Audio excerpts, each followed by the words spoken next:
can you hear us? It does that when I live stream. It mutes everyone. You guys can hear us. They can just jump out if they want to. You guys good? Okay, great, thank you. We do have a public comment period. We have some guests this morning and we'll let them in at 8:15. Actually, one of them's already on. Okay. That must be Mira. That's Mira. Morning, Mira. Minutes of previous meetings. Everybody look at them. Any corrections, any comments? If not, we'll need a motion to accept them. So moved. Second. Have a motion by Carl and a second by Liz. Any further discussion? All those in favor? Anybody opposed? Okay, minutes are accepted. Attorney's report. Nothing to report. I believe Levi gave you your monthly report. Yep, we got it. It's in the board packet. Thank you. Any questions? Okay. We can go to the public comment if you want. Yeah, that's what I was thinking. So we have Mira with us. She's the executive director of the Headwaters Trail Association. And Mira, you had, I think, one other person that was going to be on with you. And I think we've got her in the waiting room. If There are two. There's two. Marie Sullivan so, Marie is Yeah. so let Marie in. and then E-Collective. Do you know E Collective? You know, that is Mel Walt, who also has interest in public comment on this Vasquez property. And he is a representative of the Friends of Vasquez Road group. So the neighborhood group that is, you know, kind of a concerned citizens group, but I think he would also like an opportunity. Okay, so go ahead and let him in too.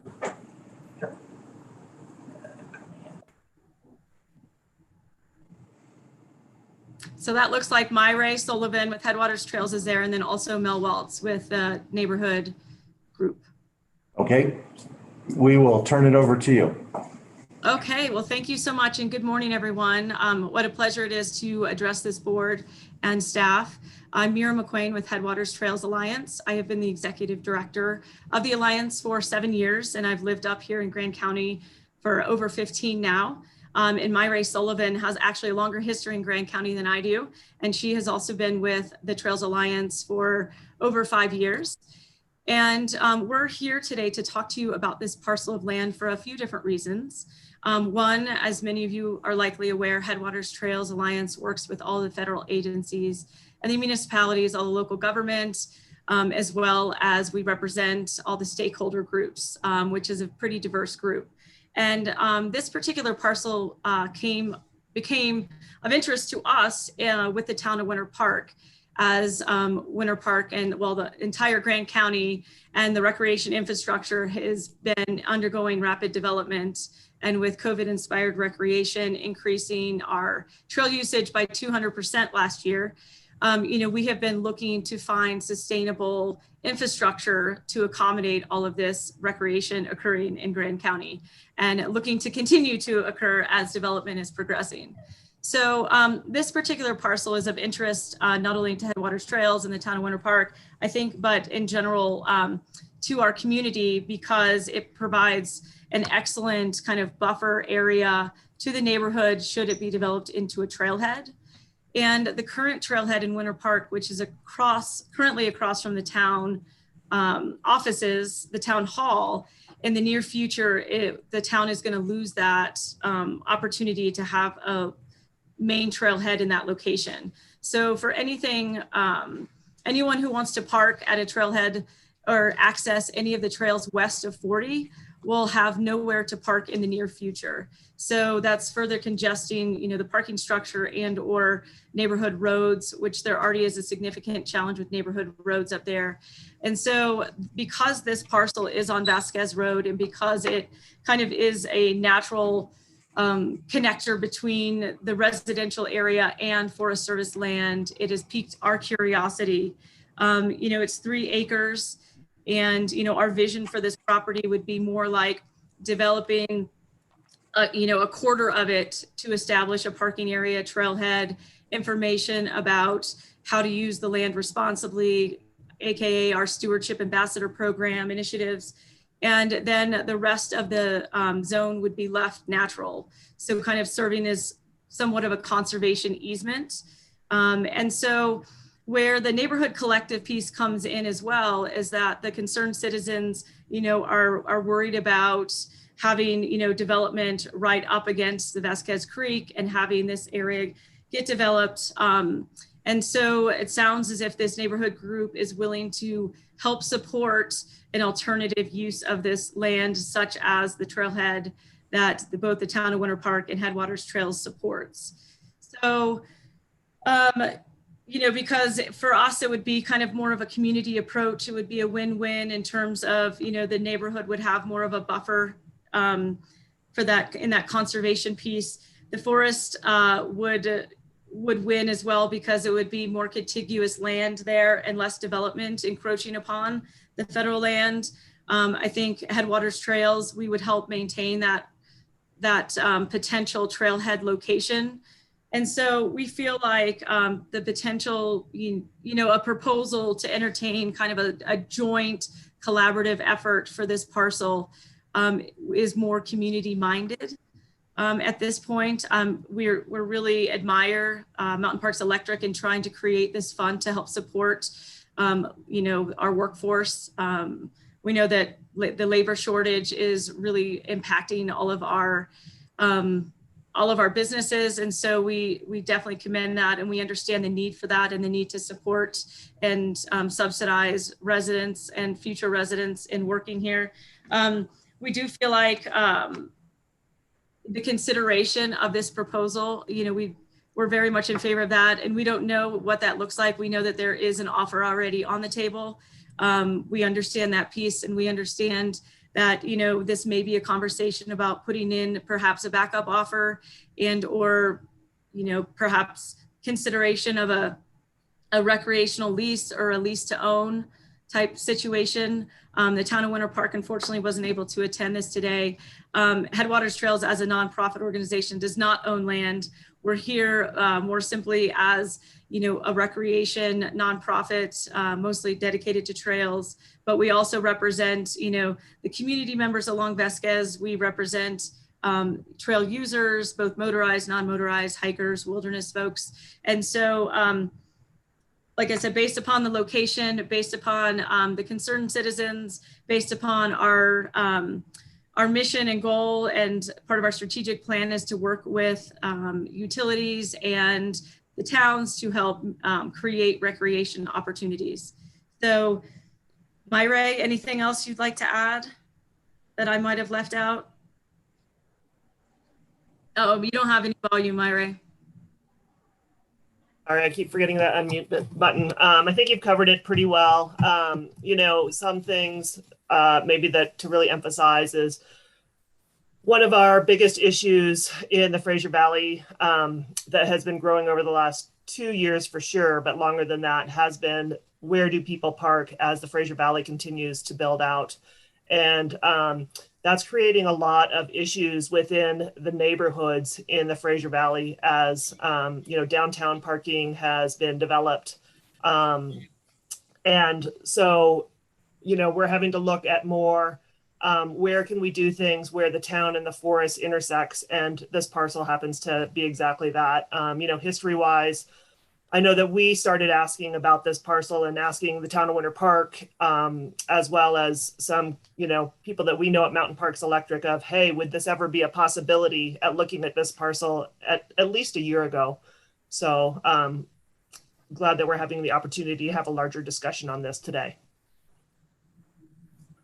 And I guess one other thing I failed to mention is that we recently in April had concluded a year-long study on the economic impacts of outdoor recreation in Grand County.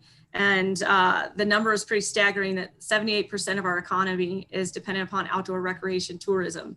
So probably not that surprising, but to get that hard figure, I feel like we are kind of in this race to catch up with other mountain communities in order to get really sustainable infrastructure in place to accommodate this type of need. Well, I will tell you that we've had a number of conversations with the town of Winter Park. with both the mayor and the town manager, and they had expressed interest in it.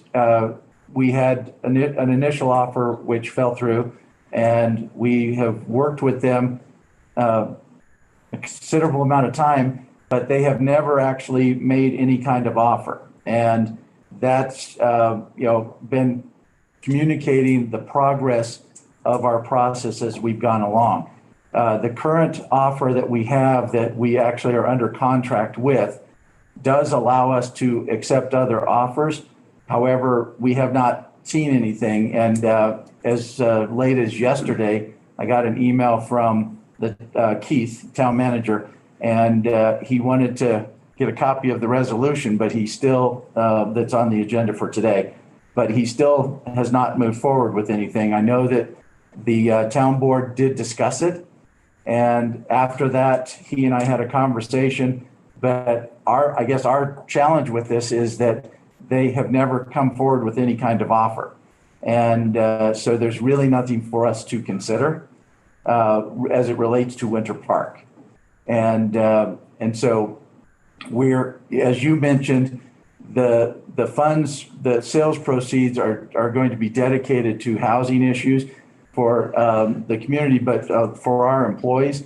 And that is one of the biggest issues that we have in recruiting and retaining our employees, is the ability to have affordable housing. And we have seen a number of our employees leave because of that issue. We can't operate the utility if we don't have employees. And it takes a lot of money. And this is one step in being able to address that issue for us.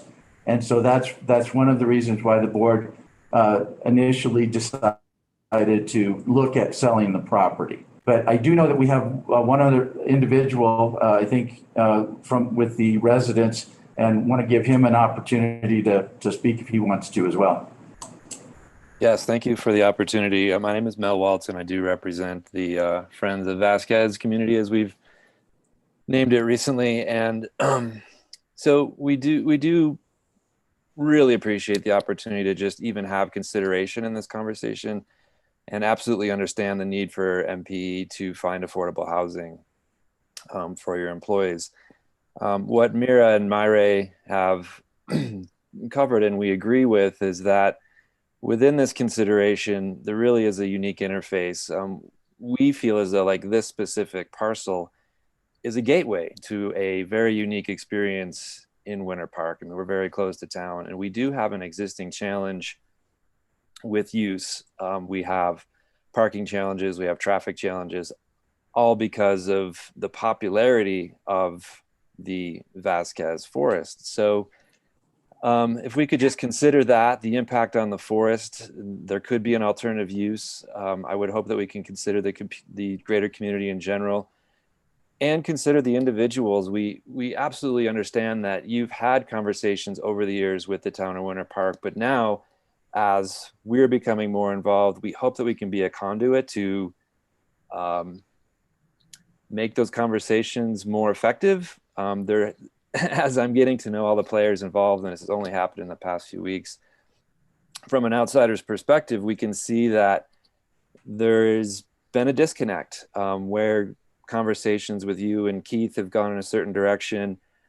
We haven't had an opportunity to really come together as a group of concerned citizens, a co-op that represents all of its members, as well as the town of Winter Park. So it does feel a little bit 11th hour, but absolutely appreciate that you're even considering having this conversation.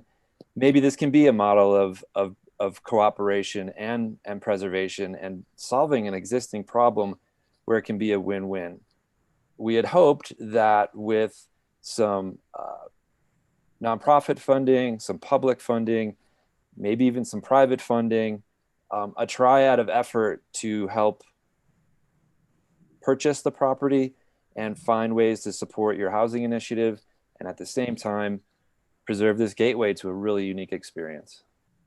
So Do you have any sense of timing for when you might submit a backup offer? I'm personally learning about the grant process, so I'll let Mira and Myra explain how that works. But I have heard that it could be accelerated, and I'll let, please, Mira, I'll let you cover that. But thank you. Thanks, Mel. That was well put. That was the message I was trying to convey about the gateway. So Kristen, yeah, good question. I do know that the town of Winter Park is meeting to discuss this parcel on Tuesday, if I'm not mistaken. Is that correct, Myra? And I think what they were really trying to gauge is whether a backup offer would be deemed appropriate at this time. So as Mel alluded to, we're trying to put together this co-op funding, which looks like it would be Open Lands, Rivers, Trails funds, which the grant cycle is now currently open, but we can request for an accelerated review of that, as well as the town of Winter Park would be funding the purchase of this, and then this Friends of group. And then HTA, to whatever extent, we can do in kind and or review and do the maintenance agreement. So, the timing I know is really important because of the workforce housing crisis. So I guess at this point, we were looking for some more guidance and information to provide to the town of Winter Park for this Tuesday meeting. So if it is still the possibility to create the backup offer or to consider something like a lease to own, since it's difficult outside of the budget cycle for the town of Winter Park to come up with competitive offer for this parcel. They knew that they would be willing to come up with about a third of what the current offer is, and so we were trying to get creative in how we could how we could structure this so that it could be mutually beneficial and still meet Mountain Electric's need to create this fund. And I guess what I will explain is that I believe it was a month and a half ago, provided to them the specifics that you're asking for to provide to them. And as to timing and that type of thing. The way that the current offer is structured, it allows us to accept other offers. And if we do that, then the current potential buyer, has the ability to match all of the terms that are in that offer. And if they choose not to match them, then we can move on to the second offer. And it was specifically written that way to accommodate the interest of Winter Park. And that's, I guess, part of my confusion on the part of Winter Park is that we've been providing this information all along. And I believe that at the last meeting that they had, which was about a month ago, they knew that, and they discussed it in the meeting because Keith and I discussed it after the meeting. I think that as you indicated, Winter Park's issue is more the price than anything else. And we had discussions with them 2+ years ago at this point about the property. And at that time, there had been an appraisal done, and they are looking to have something more in line with that price than the current listing price of the property. But I think, as all of us know, in the last 2 years, prices in the valley have gone up significantly. And so the appraisal, if we did a similar one today, would be closer to the list price that we had. And the current offer is scheduled to close towards the end of September. I believe it's the 3rd or 4th week of September. So does that mean we would accept another, well, we would take another backup offer, but we're currently scheduled to close? Like, there's nothing preventing them from submitting, but there's no guarantee it would be accepted? Is that what it means is if somebody was to accept another or to make another offer, we would discuss it with the board, and the board could look at it and say, we like the second offer better.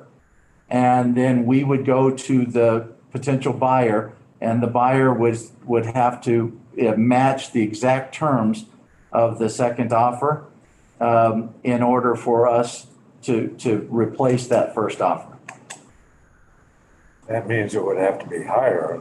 The offer would have to be higher, correct? Well, it could be higher, it could be the same amount, it could be able to close earlier or have no conditions put on it, which currently there are no conditions on the offer other than, the price and when it closes. Because they wanted conditions and we were able to negotiate those out, and that's what we brought forward to the board. Curious, is there an opportunity to have another conversation, including the town of Winter Park, in the near future, as soon as possible? I would think it would have to be after Tuesday when they have their meeting, and then see if there's alignment with their affordable housing initiatives and how they might work with your goals. Well, we've talked with them about their affordable housing, and the issue is that the bulk of our employees are here in Granby. And so to put together housing in Winter Park, while that might be a solution, it's not the best solution because our employees are here.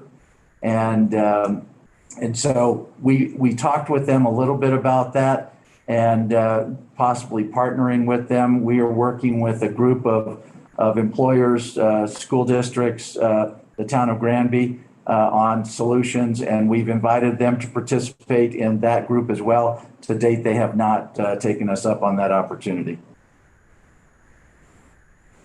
Okay. And I also wonder the perception within the community and how we might, although I understand that's a very valuable piece of property and there's a housing challenge involved, but it also seems as though there's another opportunity for MPEI to improve a public relations message as a result of, I mean, even this conversation is a really positive reflection of that, and working together and allowing us maybe a little bit more time to align all the pieces. I understand that in your mind and from your side of the table, it's been a conversation that's been happening for years, and Winter Park is moving pretty darn slow, and why can't we get this together? As a relatively new party to the conversation, I'm hoping to be a conduit and align the community and share that message with the community and how we're working together. And I think it takes a little time. I understand. And one of the things that we are cognizant of is we don't want to lose an offer that will achieve some of the goals that we have to provide affordable housing to our employees because we extended the time period beyond what the buyer was willing to do. As I said, we had one offer and it did fall through because of some challenges that we had between the offer and Mountain Parks. And so I think that, well, I understand that, this is a very short period of time in order to do something, we also have to look at it from the perspective that if we do something that potentially makes this contract that we're under go away, then we're back at square one. And so that, I think, is a challenge for us at this point. Yeah, absolutely. Does it make sense to try and reconnect after Tuesday's Winter Park meeting? I feel as though there has been some really positive conversations with our team and Winter Park last night. As Mira mentioned, they weren't unfortunately able to attend this morning. Maybe there's a more solidified plan after Tuesday and we can reconnect. I would be happy to have a conversation after Tuesday. I will be traveling on Wednesday, but I could do something on Thursday. Or if it was early enough, I could do something on Wednesday as well. Okay. Does anybody have any that. questions, comments? And I believe that Mara has my contact information. So if after the meeting and your conversations with Winter Park, if she wants to reach out, then I can be available pretty much anytime. we might have to move something around in my schedule, but I can give you guys some time to share what you have come up with. And just to close the thought, can we get what's your impression of an alternative trailhead usage as opposed to the private development? Like, what's your level of consideration after what we've presented today?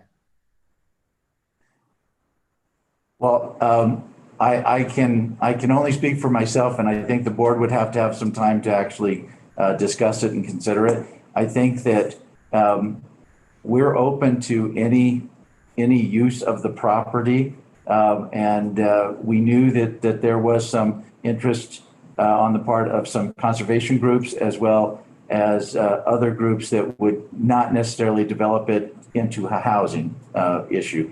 And we were hopeful that those groups would take advantage of the time that we had provided to put something together to come. And because I know that our agent has had conversations with some of the groups as well, but to date, nothing ever happens from the conversations. And so that's the challenge that we have. We can only talk to the people that are willing to talk to us.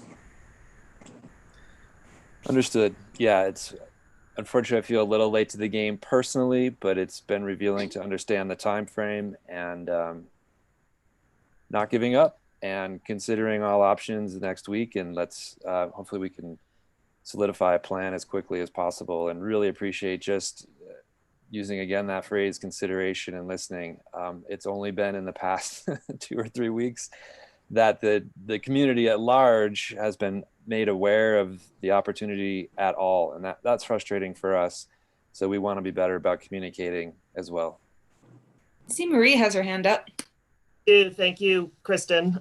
So I just want to make sure for clarification with everybody that, Mark, I know you've mentioned several times that no offer has been made. It's my interpretation from our meetings with the town of Winter Park that no offer has been made yet because they don't have, I don't think at this point they understand the need that Mountain Park has for these funds and the current value of the property. I think that their situation is that, of course, being out of budget cycle, they don't have that amount of funds. And so what I want to make clear to the board and everybody else that's on the call is what we're trying to currently do is Winter Park has said, as Mira has mentioned, that, they could probably come up with about $400,000. So we're trying to find a way to create a partnership to come up with the rest of the money so that it's win-win-win for everybody, including Mountain Parks Electric. And so what we're looking for that is, hopefully another third of the funds coming from grant funding, which is, as you guys know, a fairly long drawn out process. And as Mira mentioned, the OLRT fund application cycle is just coming open. And this is basically the first grant opportunity application that we've had the opportunity to go towards. And then we're looking at a third source, which is possibly some private investment from the Vasquez community itself. There's been interest in looking at that. So I think regardless of where the contract stands today, because there's always the possibility of a contract like this original offer falling through, I think that as HTA, we're going to encourage that the town of Winter Park and our entire group proceed with the thoughts that perhaps this offer could fall through and going through and creating this grant application so that we can submit some sort of offer, hopefully sooner rather than later, to MPE. One other question I'd like to ask for clarification. So Mark, did you say that the current offer does not have any contingencies or constraints on it? That's correct. Okay. And just so I appreciate your clarification from your side and how you were looking at it. That's the similar conversation that we had with the town of Winter Park probably at least more than 2 months ago, because they also mentioned that, it might not be something that they could do by themselves, but that they could potentially look at grant funding for a portion of it as well. And so my belief at the time was that they were going to move forward with that. I think as of today, that has not happened. Mark, that's correct. And for a grant like that, it has to come from the town of Winter Park. HTA can be a partner in that, but because we cannot purchase land, own land, it really has to be originating from the town of Winter Park. So I think it sounds like we're all unified in that we're all kind of waiting for the town of Winter Park. Well, and Mira, I think it's important to clarify that part of the reason it hasn't happened has to do with the way the OLRT committee and the grant funds, the way their cycles are. So they haven't been able to move forward with that because it's been off cycle to their grants. And then I think it's also important to mention that HTA, even though we can't apply for that grant because we can't be the ultimate land owner, is we have been trying to help the town of Winter Park look at some alternate grant sources. So recently we came up with one through, was that Colorado Parks and Wildlife, that other one that we were looking at, Mira? Yep. And that's a grant that also is just, their cycle is just opening. So that's part of the, grant fund complexity piece is timing, basically. Is there any questions or comments from the board or staff? Anybody got? I guess Mark has put it very well. Okay. You guys have anything further? Mark, I have a question. On the contract, are we able to share, I know that there's certain due diligent dates and a date for a final offer. Do we have a drop dead date we could share with them? Well, and that's what I shared, is that it's between the 3rd week and 4th week of September is when we are scheduled to close. So we can take an offer up until that time, or are there dates that would prohibit? Right up until the point at which we close, I think we can accept an offer, or we can entertain another offer and give the potential buyer an opportunity to look at it, and that they are correct that there is a possibility that it could fall through based on everything that we know about the buyers. They are very motivated at this point, so we don't anticipate that the offer will fall through at this time. Well, thank you for the presentation. We look forward to hearing back from you. And if you feel free to contact Mark or our real estate agent if you guys need to do so. So thank you. Thank you. Thanks so much, everyone. Have a great week. All right, bye-bye. So Joe, can you change this back to the board? Yes. I don't know if it's on the agenda, but the housing committee. Current buyer, know the issues that these people are bringing up, that there may be some complications to what they want to do with the town of Winter Park granting permits and the. I think we probably ought to, let's talk about it in executive session. We can add it to our executive session. Sound good? Yep. Okay. And I think we can probably, unless you guys want to move into that right now, I think we could probably wait on that so we can do that all at once, just the logistical wise for the Zoom. Kristen, if you, this is in general, but if you might reach out, the Denver Water Board owns 200 acres across the road from there. So yeah, I'll talk to you in executive session about the conversation I had with Mira about that too. Okay, let's move into the manager's report, Mark. Okay. On the community solar, at the last meeting, we discussed the fact that we had gone back to ISI and asked them for some better pricing and a structure that would make it easier for us to make this pencil out. I said at that time that I didn't think it was likely. Well, they surprised me. They did come back with better pricing, and it makes it possible to do this. As we also discussed, and I believe Carl was the one who raised the issue, that our current 2 solar projects have not met the production estimates that they had given us when we had those. And so we went back to them and said, we are looking for some assurances on production. so that, because we're calculating our numbers on the production and they calculated their numbers on the production. And so we need some assurances. They said that that was something that they could do, and that they have had discussions with their attorneys to be able to build those into the agreements.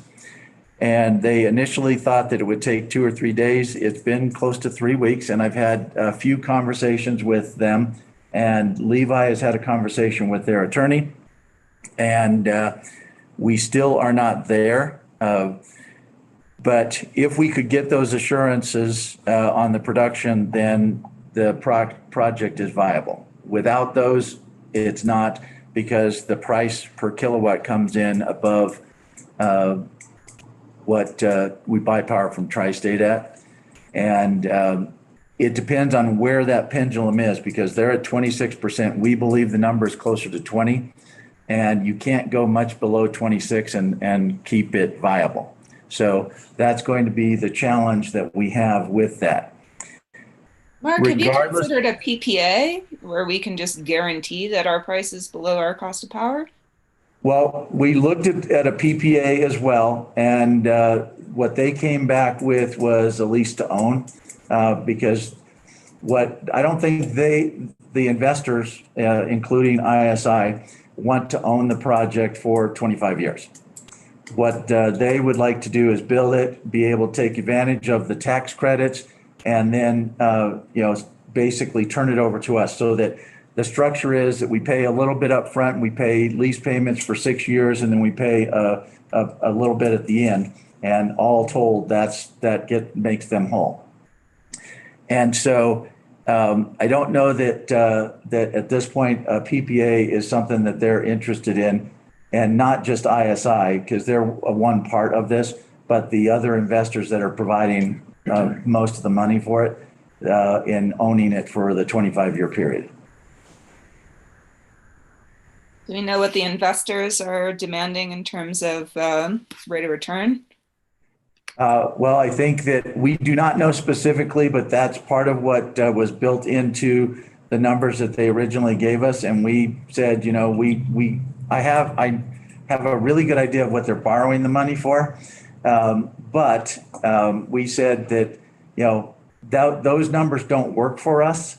We need to have something that hits a specific number. And they came back and they were actually under the number that we gave them when you add up all three pieces. So that was very encouraging. But again, those three pieces added together in that number only works if the production's at the right level. And that means that it works when it's supposed to, and it produces what it's supposed to. I am not going to use the technical term because I don't know it, but the two that we have now, they basically collect the sun and create energy from one side of the panel.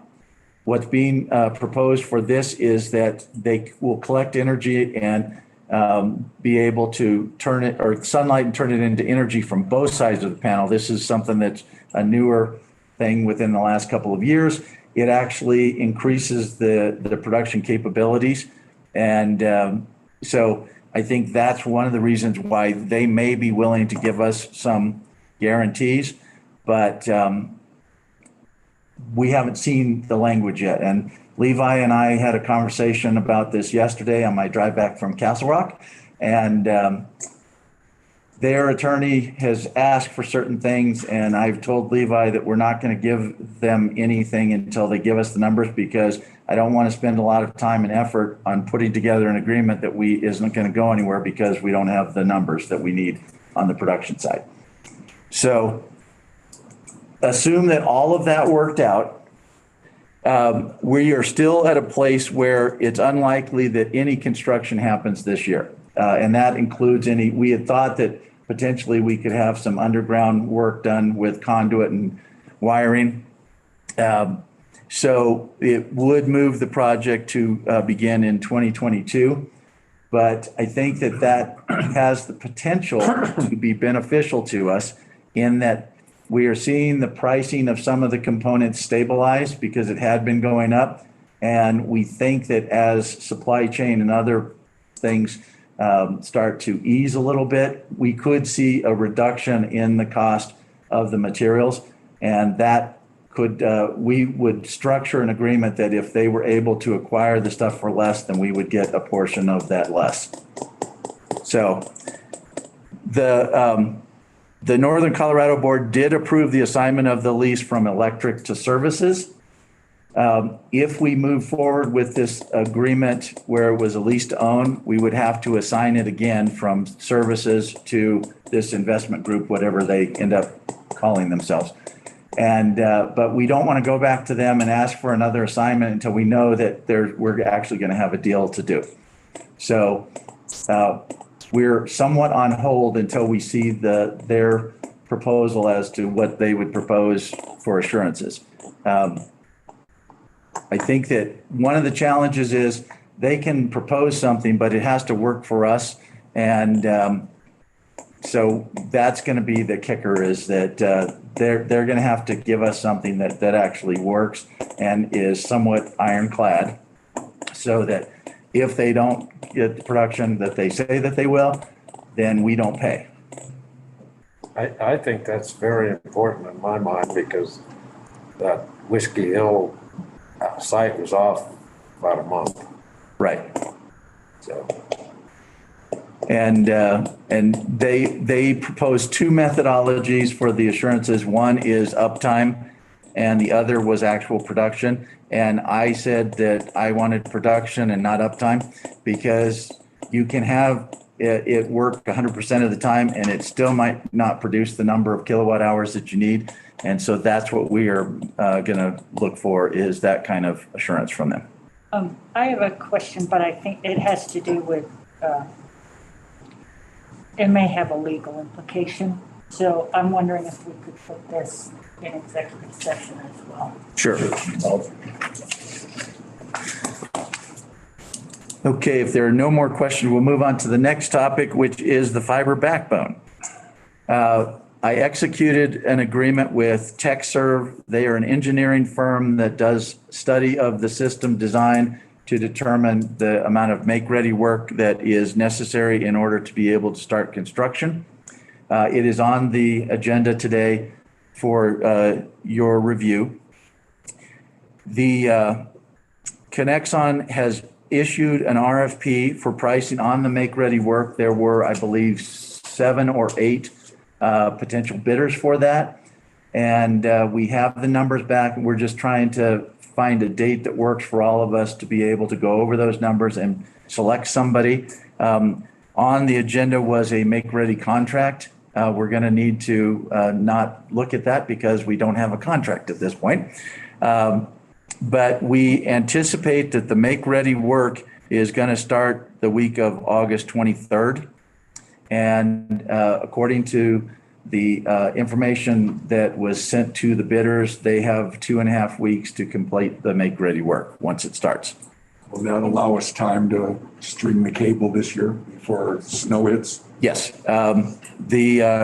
Based on that time frame for the make-ready work, the plan is to actually start construction of the cable in early to mid-September. And that'll get it all done? They're anticipating a 5 to 6 week time period. Could you give a rough ballpark of the make-ready costs, and whether, do we need to see, I mean, if it's going to start the 23rd of August, we don't have another meeting. Do we need to give you the authority to sign the contract? Do we need to take a look at the contract before, or at least have a ballpark number before we give them the authority to sign it? I mean, how do we want to, because we want, I mean, in my view, we want the make-ready to start on August 23rd.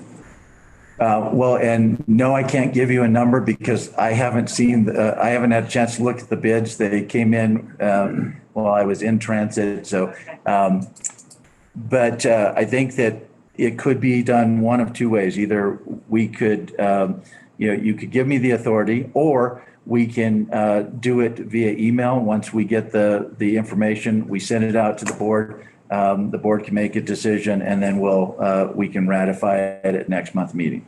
I think maybe it'd be cleaner just to give you the authority, and then I'm sure that you will share what you're looking at as the process moves forward?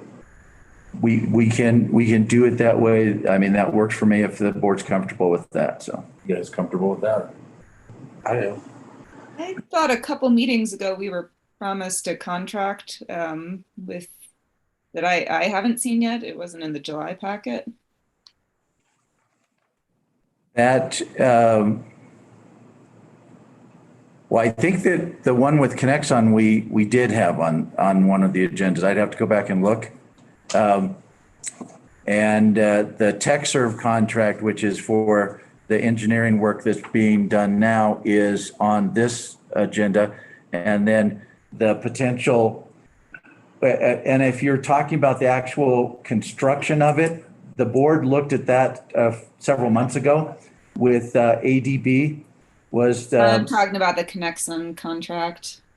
But we're building it with ADP, we didn't have to. Right. Connexon, the agreement with them, they are the project manager. They replaced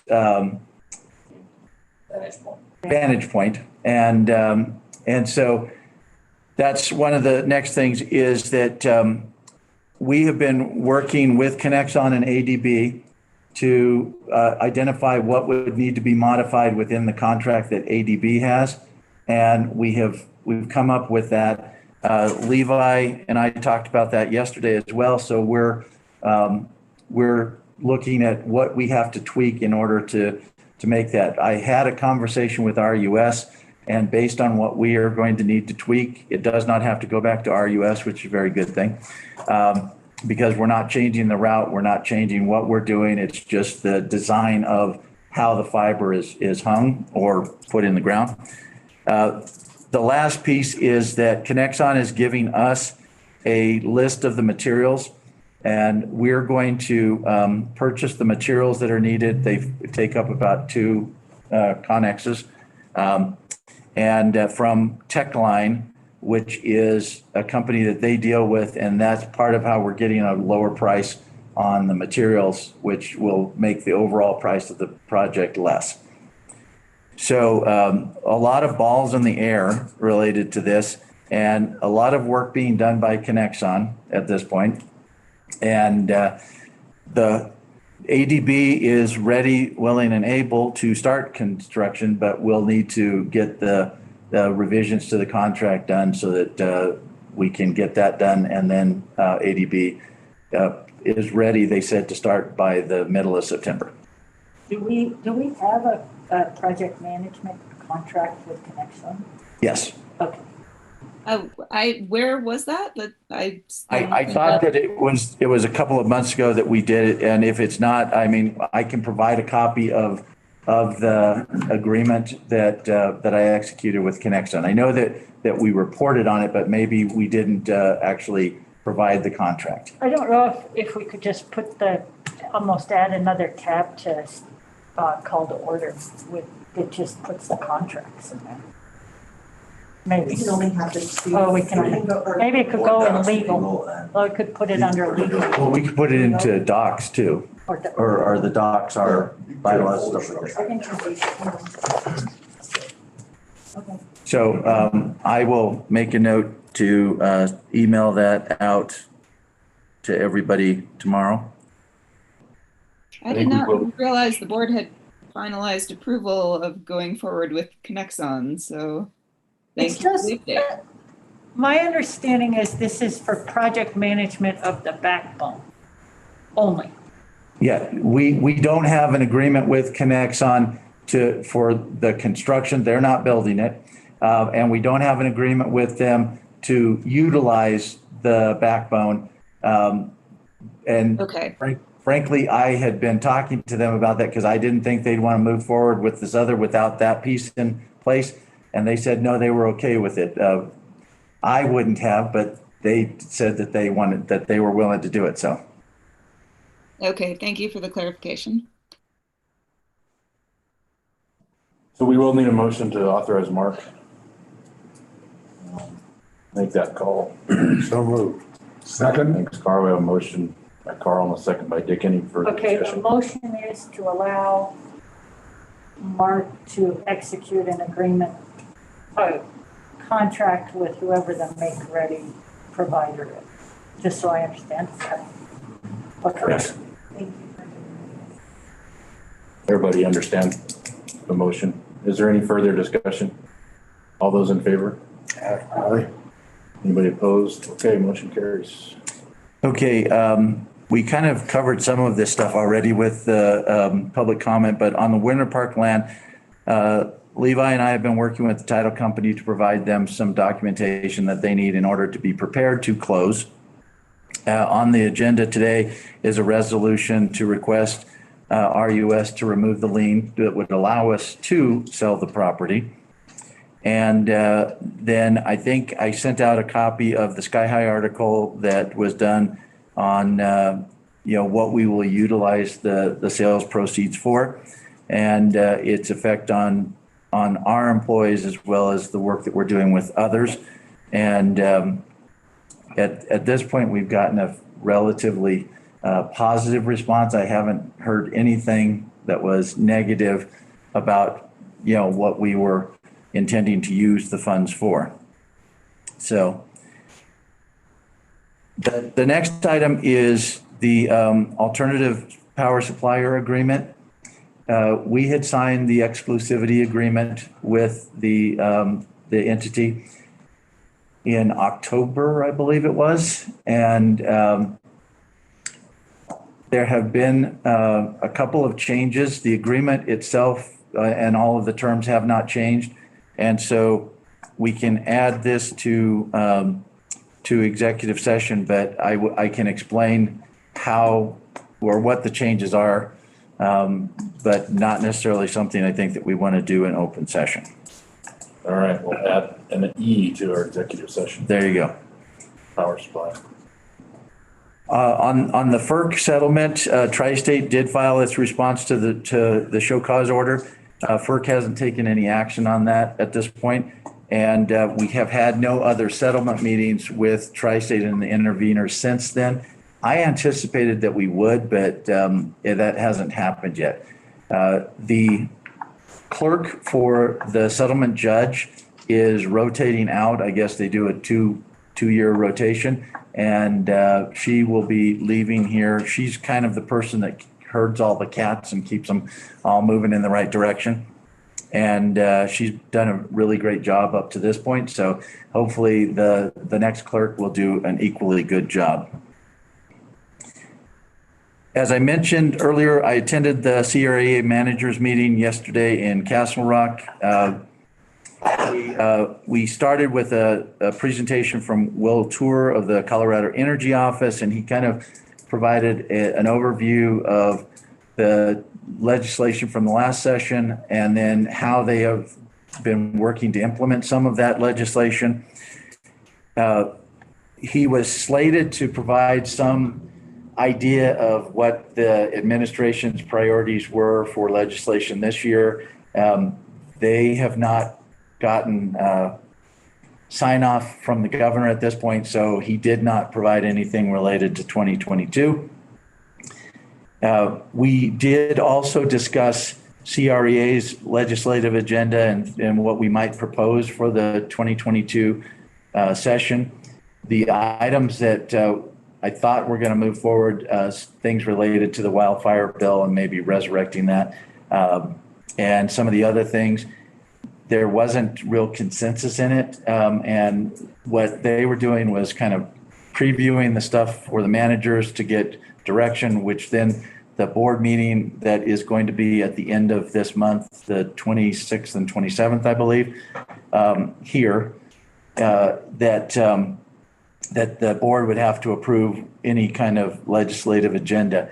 There were a few new items that were brought up that they're going to consider and then preview for the board to see if the board is interested in moving forward with those legislative agendas. One of them had to do with workforce training or workforce development and seeing if there's a way to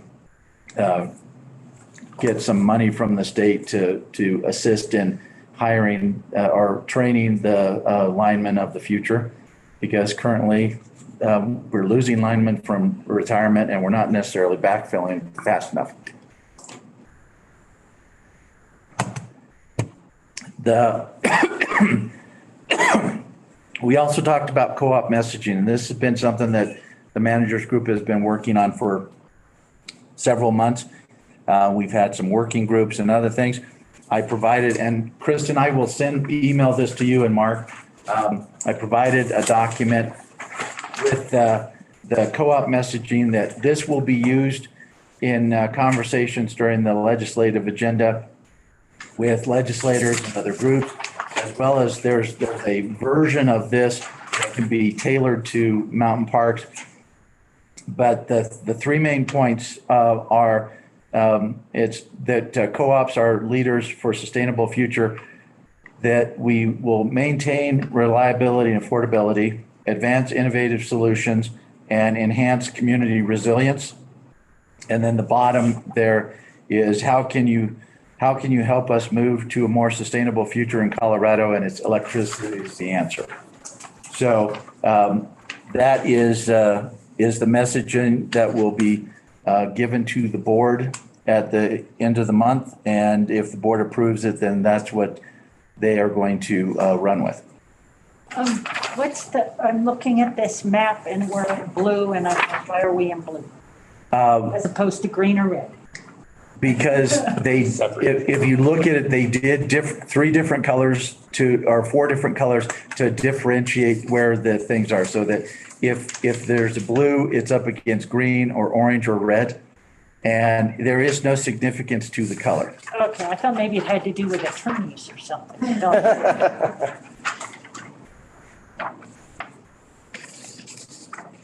The last item that we discussed were staffing changes, and we discussed the specifics in executive session, but staffing changes that are going to need to come as a result of Jeff's retirement, and Jeff with a G is the manager of the legislative and lobbying part for CREA, and he is retiring, I believe, in November. I think so, yeah.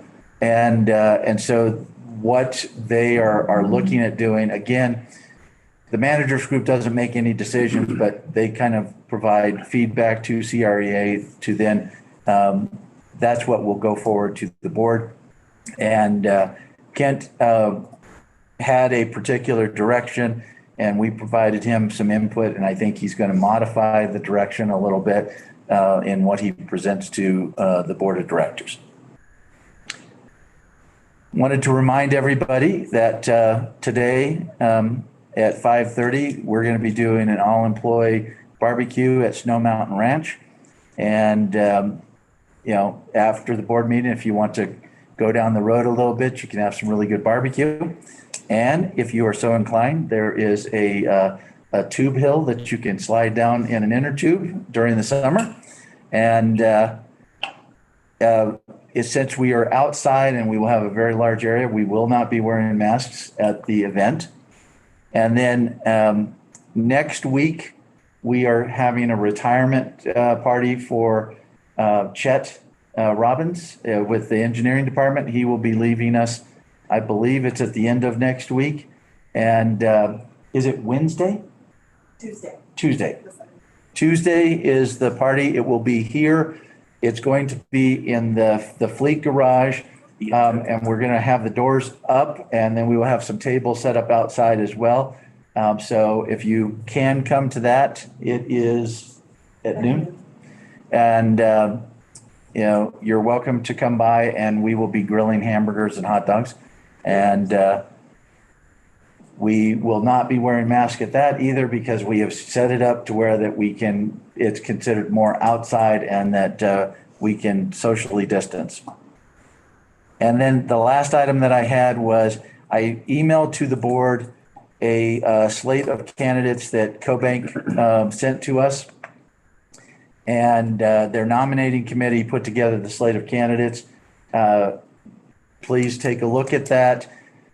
It's due, I think, 3 days after the next board meeting. So if we can actually take it up at that time, and whether then somebody just needs to go in and for us say, yes, we agree or don't agree, or which ones we like and which ones we don't. And of course, we want to write anybody in. So if you think about that, we will put it on the agenda for next month and hopefully be able to send in our vote in time. We'll do it electronically because if we mail it after the next board meeting, I don't think that we're going to be able to meet the deadline.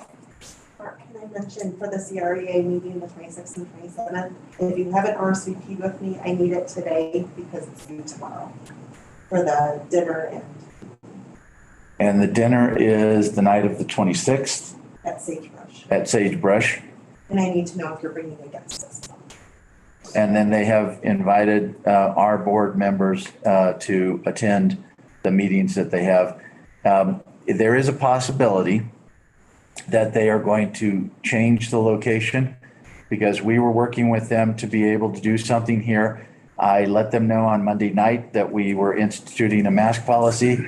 And as a result, I think they may look to move it. And if they do, I think they're going to move it to River Run and utilize the meeting rooms that they have at River Run if they're available. But that's to be determined at this point. So that's all I had for my report. If there are any questions, be happy to try and address those. What time was that dinner on Thursday? 6. 6. Should get that time. Any questions for Mark? Okay, then you have the safety report. It has details of a near miss that we had related to setting a transformer. It also has the safety committee's activities for the last month, and then the job training that our safety coordinator has done during this last month as well. So if you have any questions, be happy to try and answer those. How are changes being made to ensure that that accidents or near misses like this last one don't happen again, as far as a check off with correct equipment or whatever? Well, one of the things that we're doing, I attend as many of the safety meetings as possible on Tuesday mornings. The line crews get together. They have a representative from engineering in the warehouse there. And one of the things that they start the meeting with is they actually talk about the near misses and what happened, why it happened, and how they can do better in the future, or you know, how we can modify the way that we're doing things so that that doesn't happen. And it's usually a very good discussion. And what it does is the person who, or persons that were involved in the near miss, they have to kind of present to the group and then answer questions and that kind of thing. That type of thing, when you have to tell other people what happened, I think is a very good reminder and reinforces to you not to make those kinds of mistakes again.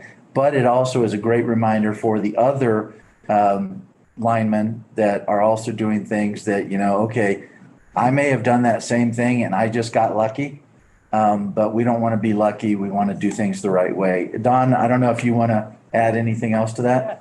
Specifically, I guess I was curious, like how the QA/QC part of building, like we build something, then another group comes in and energizes and operates it. Who's really responsible for the QA/QC on what's built? Like, is there a person? Is it that crew? Do they go back and look at it? I mean, how does that, and is there a job that's, you know, we don't really have if it's a big job, there's a QA/QC process. If it's smaller, there isn't. I mean, I guess that's really my question. No, those are great questions, Liz, and I might address yours right away, and then I'll go to Mark's.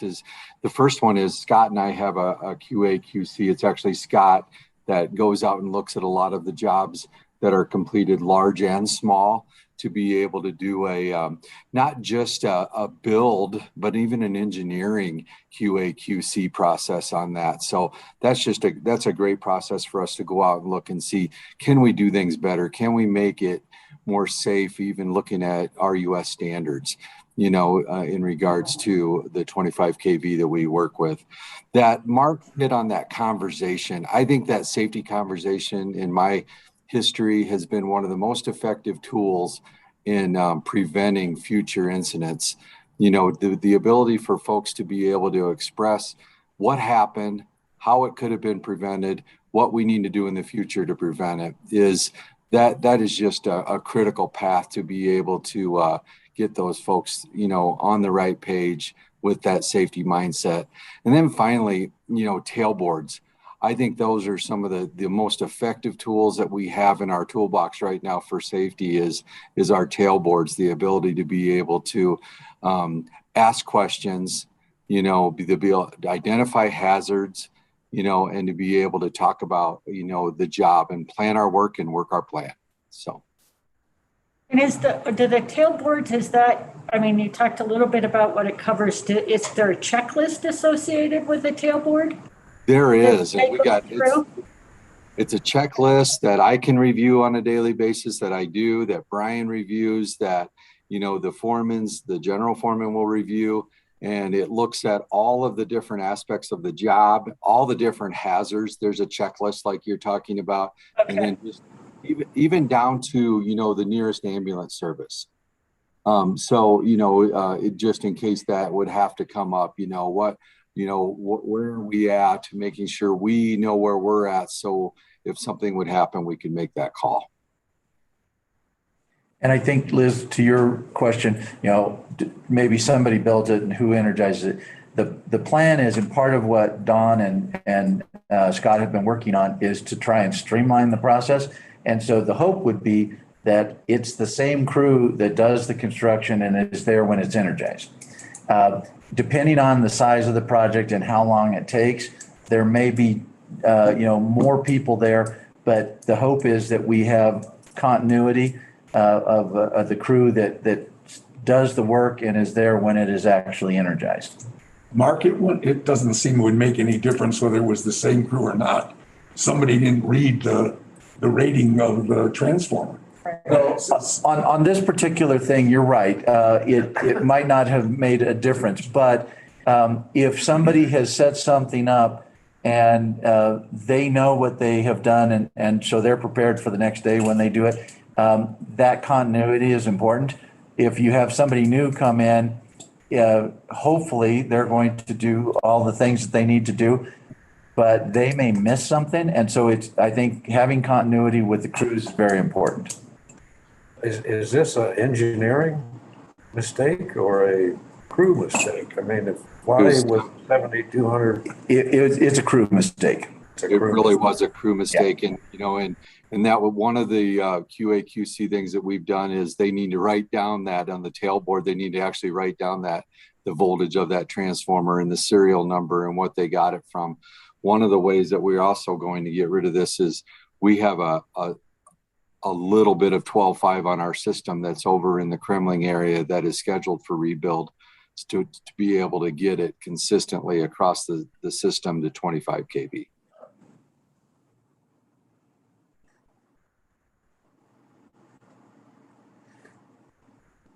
Anything else on the safety report from Mark? To accept it. Thanks, Liz. We have a motion by Liz, a second by Justin. Any further discussion? All those in favor? Aye. Anybody opposed? Okay, motion carries. Discussion and action items. Okay, 1 and 2 are related to the same issue. As we mentioned at the last board meeting, we had initially set up the lease with Northern Colorado as Mountain Parks Electric. And in order to be able to do some of the things that we would like to potentially be able to do with financing and other things, it needed to be Mountain Park Services. And so we went back to them with an assignment and their board approved it. And so now we are doing the piece on our side, and I will let Bryson give us the legalese on it for items 1 and 2. Yeah, and really it's very simply, you have to consent to the assignment, which they've already done on your end. And that's item B, which I would suggest you do first, actually. And then you have to approve the assignment, which is item A, and that's assignment from Mountain Parks to Mountain Park Services. Only one point, we have nothing under Mountain Park Services. Mountain Park Services would have to accept the assignment. So we may have to have a meeting for Mountain Park Services today.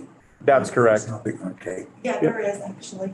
There's a separate agenda for Mountain Park Services on August. Yeah, Mountain Park Services does have to take action on this. I didn't see an agenda for them under. Oh, it may not I have sent a loaded. reminder that there was. It might not have loaded. You were having trouble loading. I right? redid everything as of this morning, so it should So be. if you go up with August, it should be under, it's under its own tab. The only thing Yeah. that I see on here. Oh, it's in the executive session? Well, That's not a meeting. if you look at where on the agenda, under meeting agenda, it says August 2021. Right. If you tap on that, underneath that, it's August 2021 MPSI.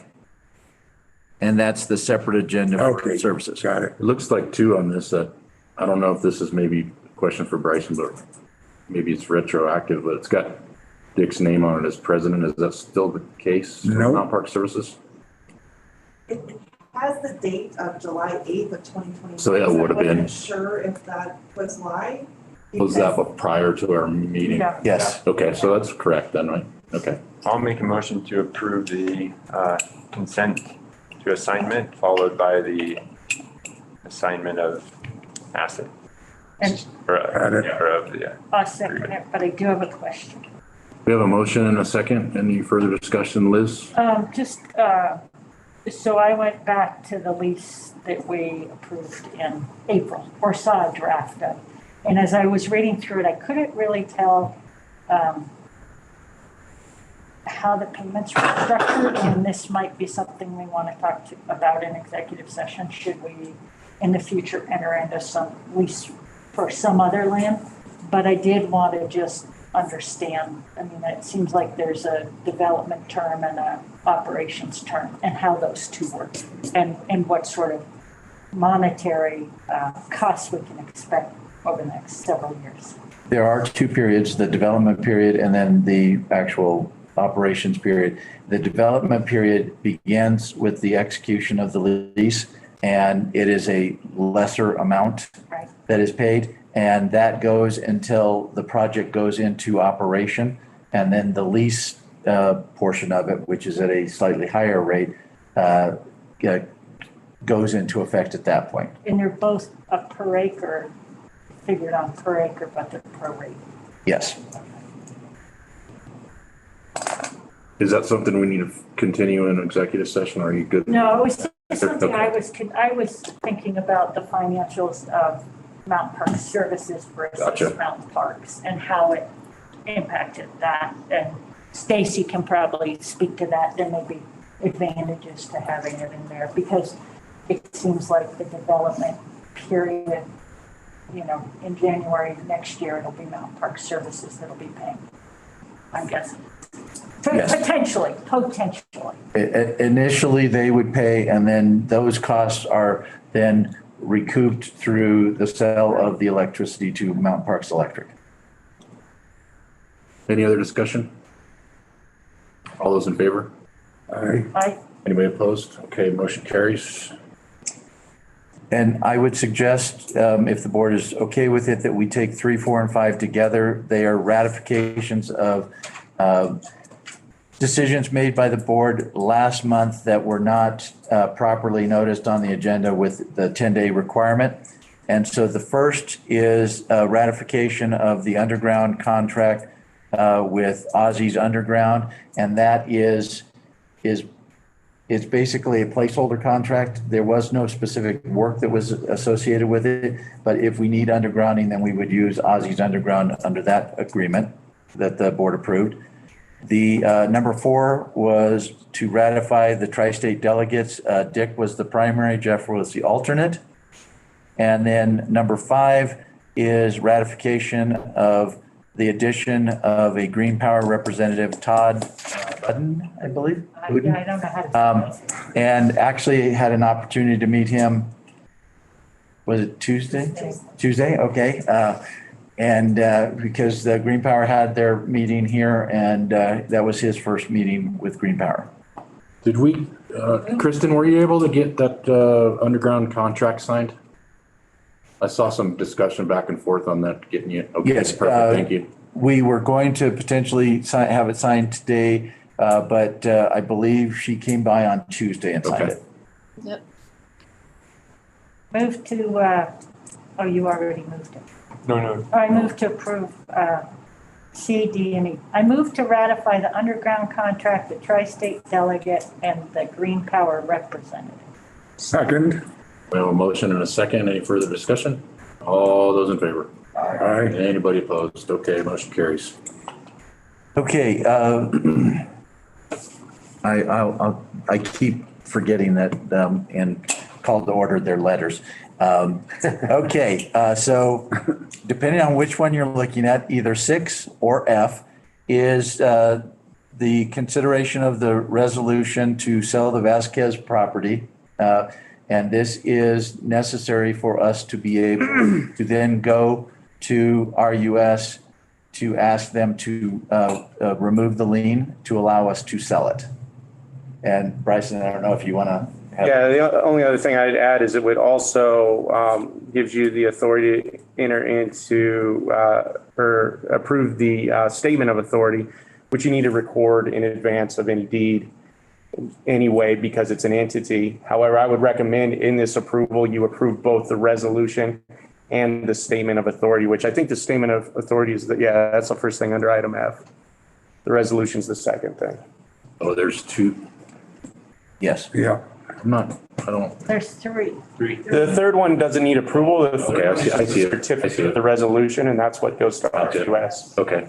Okay. Make a motion to approve the statement of authority resolution. And the second one, or? And what? Yeah, he got both of them. Yeah. Okay, we have a motion by Carl. Second. A second by Dick. Any further discussion? I think that covers it, right? Well, I do have a question, and I prefer to ask it in executive session because of the wording in the second one. Which document? The resolution of board of directors. The first sentence is a specific purchases. So, I'm just wondering if this ties our hands. where, Liz? In the, it's F, well, actually, it's F, Mountain Parks resolution to sell Vasquez. And the title of that. Sure. Resolution. So I think I understand your question as far as naming the entity. This is a specific resolution, and it would be bound, you would be bound to that. When I initially talked with Levi about this, I think he thought that you might need to name the entity for the title company. We do. Well, and that would be why they're named. And if it felt. And you recall that you did one of these resolutions for the first offer, and the title company requires the resolution to say who we're selling it to. Right. And so that's why the name of the entity is in there. Okay, so my question is, if we were to receive an offer on that property, say next week, that had better terms, that was matched our terms the board wanted to take, would passing this bind our hands? No. No, you would just have to do an additional resolution. Okay. We'd have to come back with another resolution To supplant this. to supplant this one, yes. But this does not bind us. Obligate you to close? Obligate us to close. No. Okay. No, and in fact, this will go nowhere until such time as we get closer to close. You already moved to approve it? You did. You did. Yeah, you're in discussion. Carl did. Big second. All right, we do have a motion and a second. Anybody else have any further questions? Yeah, I just wanted to, address those that might be listening along that, we have heard and are very sympathetic to the concerns of the neighbors and community. But I feel as a director that it's our fiduciary duty to make sure we have the resources to house our employees. And so I do plan to vote to accept. But as I pointed out, Kristen, this, by moving forward with this, Exactly. it's Yeah, not but a you done can still deal yet. submit an offer. Yeah. Okay. This keeps us busy signing, Kristen, that's all. Okay, we do have a motion and a second. All those in favor? Aye. Anybody opposed? Okay, motion carries. Mark? Okay, the next item is either 7 or G, depending on which one you're looking at. And it is the TechServe contract. I executed this, I believe it was last week, with them. They've been doing work for us on this, and they have started to provide some of the information to Connexon so that when the make-ready contractor is selected, that they can start work. What they did is they basically went through our system. They had a team that went through and they looked at every pole, every line, and I got to say, their system is really slick. They have the ability to take all the pictures, because they take multiple pictures of everything, to where that you can see the route and see the pole from multiple angles, and then see what they want to do with it. You can actually look at a span of poles, and the system will take and it will put all the pictures together to show you a single picture of the span. And we will have access to this information beyond to just do the make ready, so that we'll be able to utilize that within our system as well. Any questions on that? If not, we do need a motion to approve that contract, correct? That's already been done. No. Have they done any of this work yet? Yes. Well, they're still in the process. Okay. They haven't finished. But they have started. Delivered the work yet. Yes. Okay. But we do need approval of the contract, correct? Well, Levi and I have talked about this. The board gave me authorization to do this. I believe that it's best case scenario that every time we have one of these, that it's at least presented to the board so that you're aware of what we're doing and who's doing the work and the terms under which they're doing the work for us. Okay. Make a motion to approve the TechServe contract. Second. We have a motion and a second. I'm not sure if we really need it, but it's not. Superfluous approval doesn't hurt anything. Yeah, exactly. Any further discussion on that? All those in favor? Aye. Anybody opposed? Okay, motion carries. Okay, we are skipping over 8 or H because we don't have a contract at this point. And we are to the true up date for net metering. Stacy, are you on?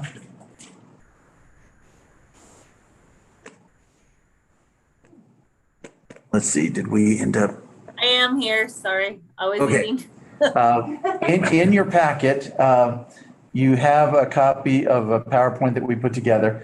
To give some background on this, Justin had brought it up. We had some, short conversations at one of the board meetings, but he had asked that we put it on the agenda so that we could actually walk through the process and give the board more information related to it.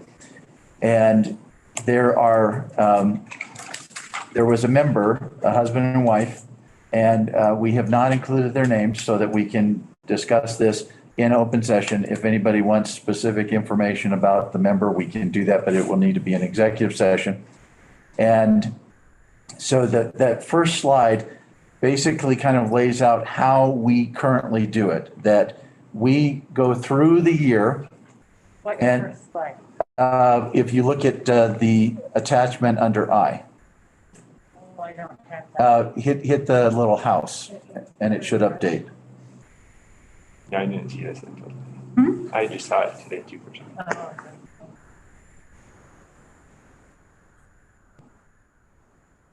Oh, okay. So did it get there yet? Yeah. Okay, Sorry, they just gave it to me. yeah. Oh, no worries. Well, because, When I looked this morning, but I didn't. yeah, well, You'll refresh. in fairness to Michelle and Stacy, I was making changes to it at 6:30 this morning. So we we do it on an annual basis, and all of the kilowatts, they go into a bank. So if you produce more than you use, it goes into a bank. That bank stays there through the end of the year, and then we calculate refunds based on that bank that show up on the member's bill at the end of January. So we'll try and make this as easy as possible. You end up with 100 kilowatt hours in your bank. The current rate that we pay for those is 7.6 cents. So you would end up with a $76 credit on your bill. And then that credit can be utilized to offset your bills for February through however long the credit lasts. The bank is zeroed out in December, and then it goes ahead and starts over in the next year. And if you recall from, I think it was maybe even a year ago, when we made the change, when we were coming off of ATS and moving towards NISC, we had, I would say, a mess with ATS in that we were tracking these banks on a spreadsheet because ATS didn't have the capability to do it. And we had some people that were carrying over their credits indefinitely. And we proposed to the board approved changing it to where there was no carryover, and that based on the way NISC did it, that it puts it into this bank, and then at the end of the calendar year, it determines what that is and then calculates the credit that will go onto the January bill. And Stacy had put in here that, the date that we do this in January it's been that way for 10 years. So if you, I guess I thought we had at one point an April true up in the tariff. We discussed it. We never changed it. You guys never changed it? Never changed it. Well, hold on. Didn't we have some angry members come in to address our board a couple of years ago because this was changed? There didn't used to be a payout date. well, and their issue was that we were not allowing for indefinite carryover. Yep. And so so that was their issue. This issue, if you go to the next slide, is slightly different. The members are asking that we change the payout of the banked kilowatt hours to either at the end of March or at the end of June. And we did go back and pull those particular members' bill for 2020 and 2021. They actually installed the system in February of 2020. And at the end of 2021, well, actually, would be 2024, 2021. They ended up with 2,949 kilowatt hours banked that were cashed out. Mm-hmm. So if we move to the next slide, it shows what that was worth. So if you look at those kilowatt hours converted to money is $225.62. In February, they had delivered to us 455 kilowatt hours. And then in March, 343, and then April and May. So basically, if they deliver more hours than they use, it will start to build the bank up again. But they were able to utilize that $225 credit to pay their February, March, and April bills. And we will get to this in a minute, but paying the bill with the credit is a benefit to the member, and we'll look at why that is. But had we changed it to a March or June deadline, and this calculation is actually done based on March, it would have saved them $26.33. I think that's wrong, looking at the math. So they had, at the end of the year, nearly 3,000 kilowatt hours. So if you just do the math, if you take that difference, about 3 cents, they would have gotten the full net meter value of that. That would have been worth nearly $100 more. And you seem to be calculating that 26 just based on a lower amount of kilowatt hours. I'm curious about the math here. Well, I believe, and Stacy, you can check me on this, is that part of the difference is in the months where they are producing, they're offsetting. So for 2021, which would be February and March, they're actually producing. And so those kilowatts actually offset the current production and will continue to do so. The difference is, and that's what it would be. So if we did that March, you're going to get you're shaking your head, Stacy. So am I wrong? Well, we paid out at the 0.076, Kristen, in January. Yep. So they got the 76 cents. So if we would have paid out at the 10.9, the difference between the two would be the 0.033 additional that they would have gotten. Yeah. Does that make sense? And so those were the kilowatts that they delivered to us in February and March, which ended up being the 455 and 343. And so that differential would have been the difference. That $26 is the difference that would have been. The 225 is offsetting other costs as you go along through the year. But what they lost by not being able to offset the full kilowatt price was the $26. So this is unique to their usage. So like I see their overall point though, because I'm in the exact same boat, like solar produces most during the summer, and then I use the most, especially if one has electric heat, maybe they have gas in the wintertime. So in the wintertime, because I can't apply that summertime, solar production, that means I'm going to get a payout of less than I would benefit if we were able to carry it forward. So maybe in this particular, case, I don't know what their individual circumstances are. That seems to be really low electricity use for February and March. But for members that have solar plus electric heat, it would really benefit them to be able to do a later payout. Well, these particular people have all electric baseboard. They're really, really high users of electricity. So then why are they using just 455 kilowatt hours in February? That's not what they use. That's the net of they produced, let's just say for February, they produced 1,000 kilowatt hours and they used 555, and the 455 is what went into their bank. Wait a minute. I want to make sure I understand it. The February kilowatt hours delivered are the kilowatt hours that Mountain Parks delivered to that member. No, it's the 455 are the kilowatt hours delivered by their net generation that goes onto our line. Yes. So they actually generated more in February and March than they did in April and May, or their house was shut down. They weren't there or something. Yep. Okay. Or they were up here. They might have been up here April, May, and we're using more electricity that got offset by their system. This particular case, Because this is not a typical, although this actually probably will be more like my case. But difference in rate.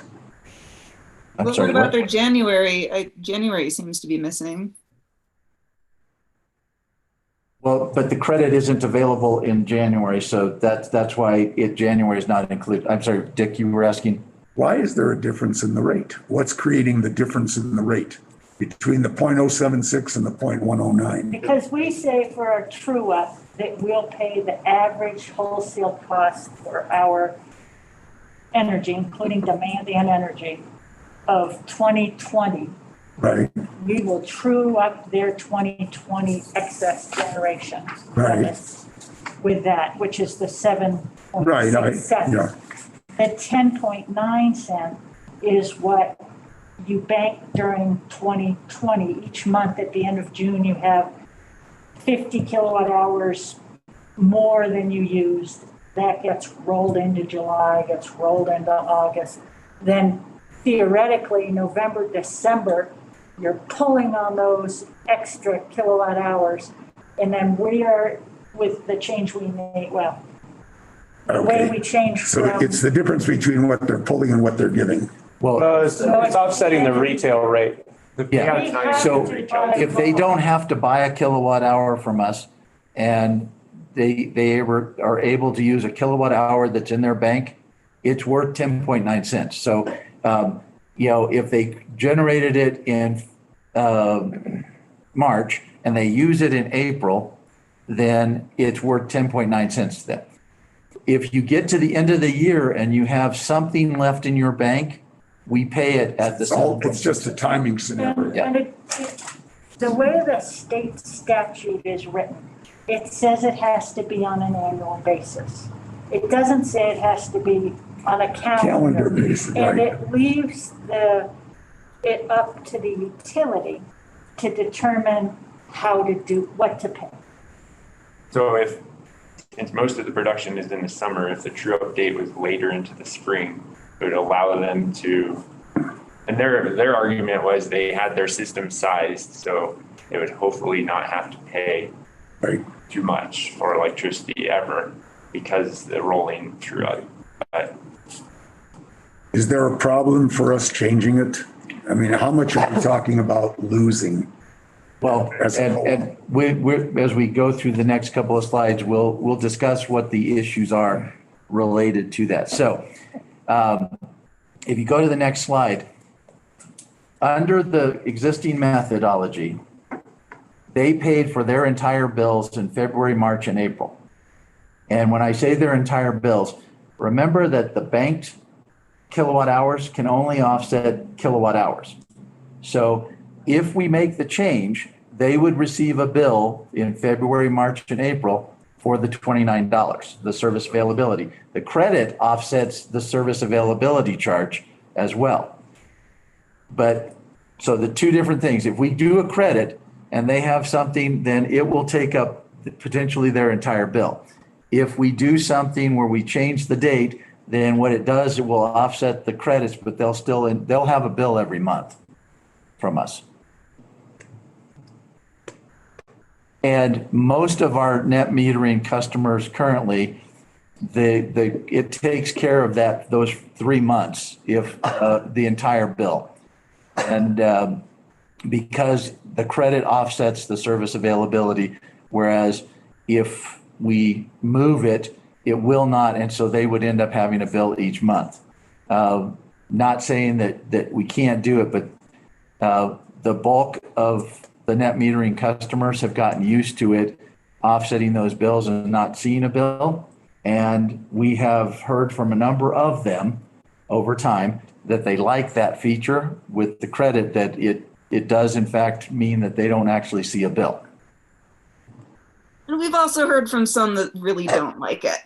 I mean, this is one unique case, and I think it's a little difficult to make a decision that impacts all our net metered customers based on one customer's example. Well, and in fairness, one contacted Justin, and I believe in discussing it with Liz, that one had contacted her at some point in the future, or past as well.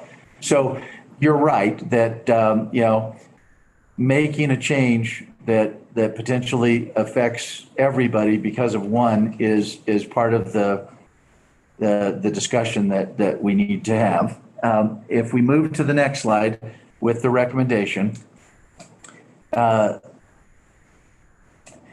there 60 members is what Stacy had come up with that are affected by the potential payout change.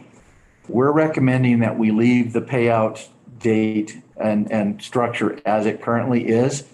And if we do want to look at making changes, I would recommend that we actually look at the entire policy, because in in reviewing this, because before we did the other change, I polled the other Colorado co-ops, and most, I think it's 83% of the other co-ops, they pay the energy charge from Tri-State. So it's 4.2 cents.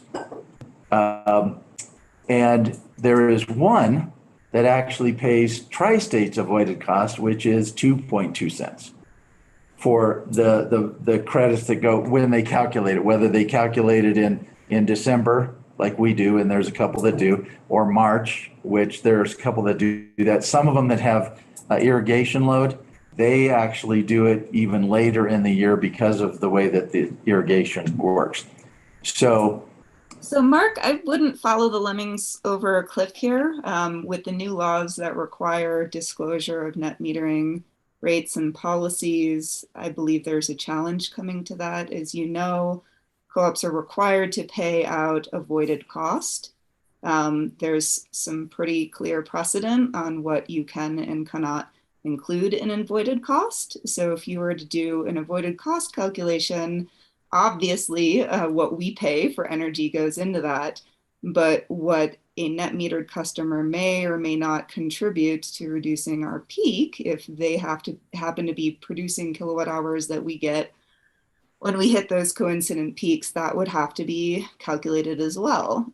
For IOUs, they factor in additional items as well. So absolutely. And that's what I'm saying is if we're going to look at making a change in the payout, I think we need to look at this more holistically and look at those kinds of things. Is the number that we're using, is it correct?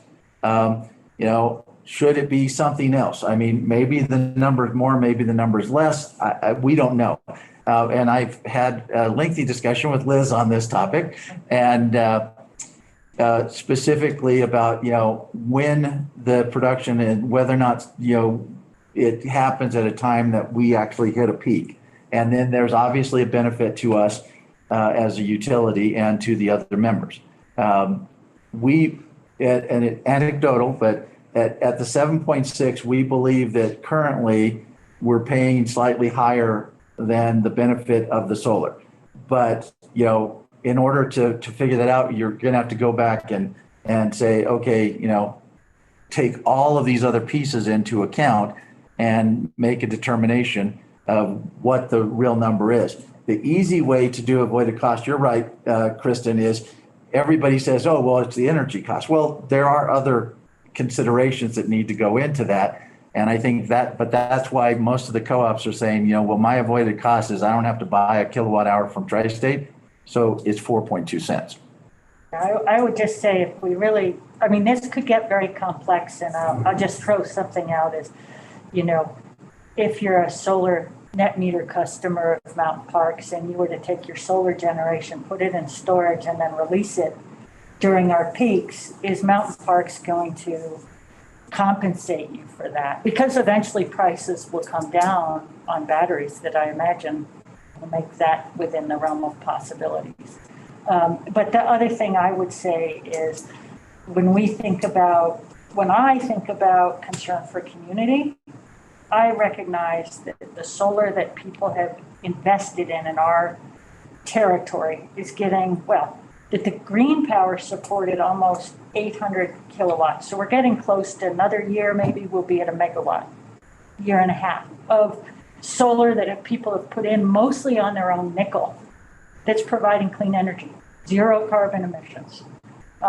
Mountain Parks didn't have to go out and go through the hassle of leasing property, dealing with ISI, dealing with, it's there.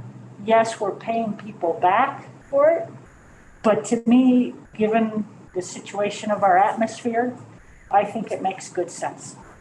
So, this is small, to me, 7.6 cents versus 4, that's small. The impact on our bottom line compared to someone who flips something on our peak and, their car charger on at 25 kW during our peak this is very minimal.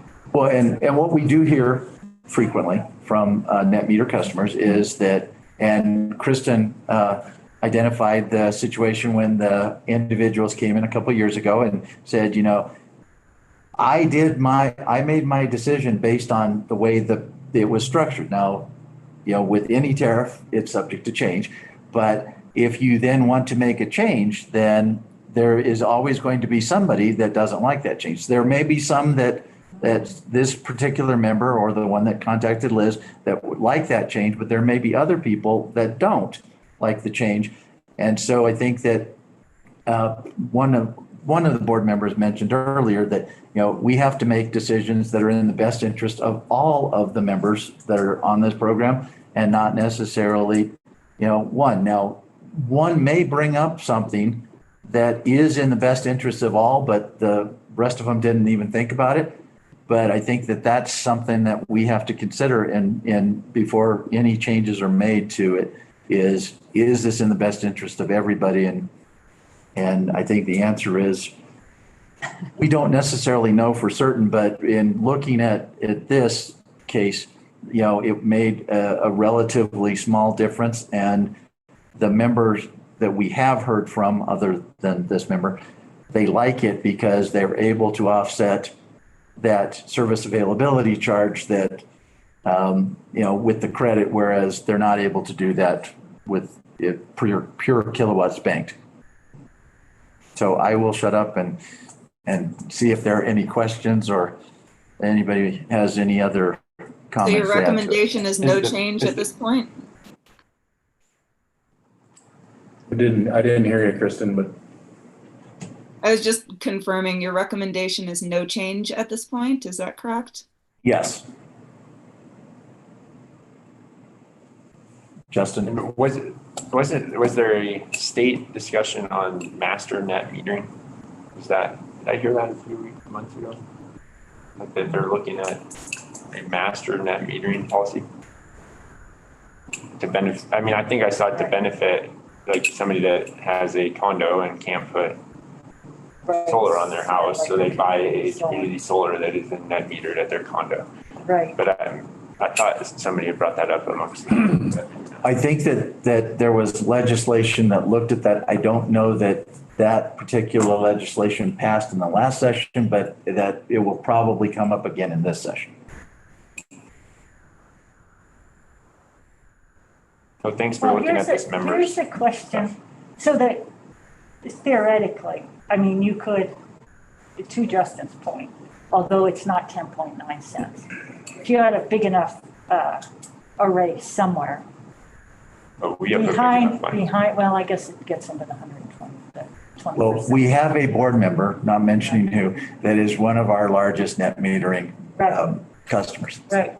Well, I was just thinking about using that credit that gets paid in January and applying it to different accounts. Does that credit, it's a payout versus a credit to a specific account? No, it's a credit that's placed on the account. So it's not a true payout. They're not getting a check. No. Could they request a check? They could request a check if they wanted to, because they would have a credit balance. I don't believe, Stacy, that anybody ever has requested a check. Every once in a while they will, but no, most everybody likes it just credited to their account.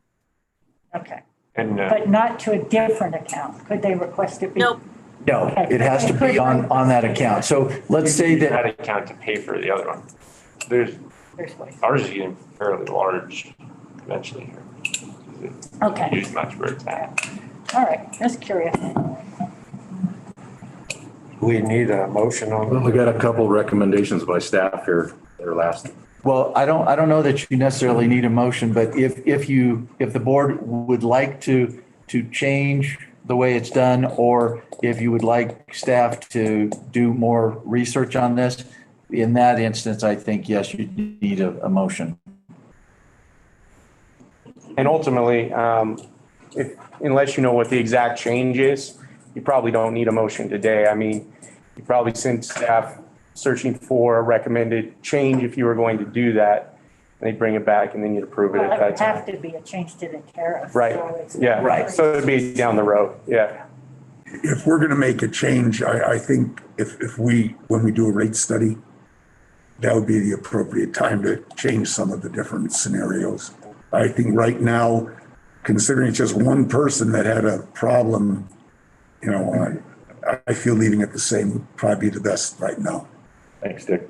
Any other comments? Would this require notice, and because it would be a change to rates, would it be a 30-day notice before? It Yes. Yes.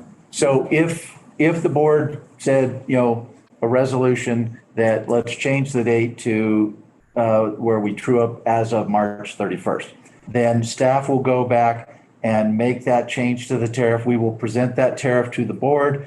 The board will approve the tariff. We will notice it for 30 days, and then it would go into effect at some point beyond that time period. Any other thoughts on that?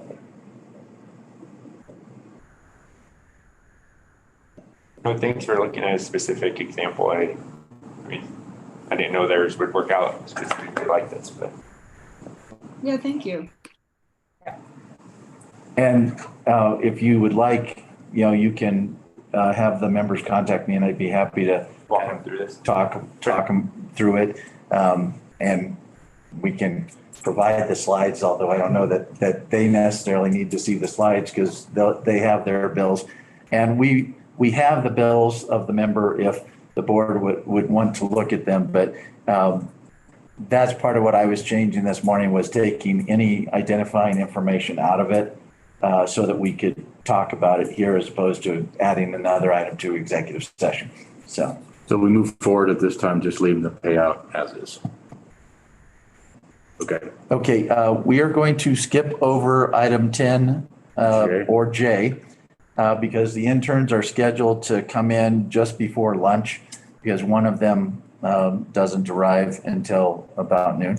They are going to, what we're going to do with that is I've asked each of the managers who has an intern, Don has a couple, Stacy has one, Joe has one, to have them come in and do like 3 minutes apiece.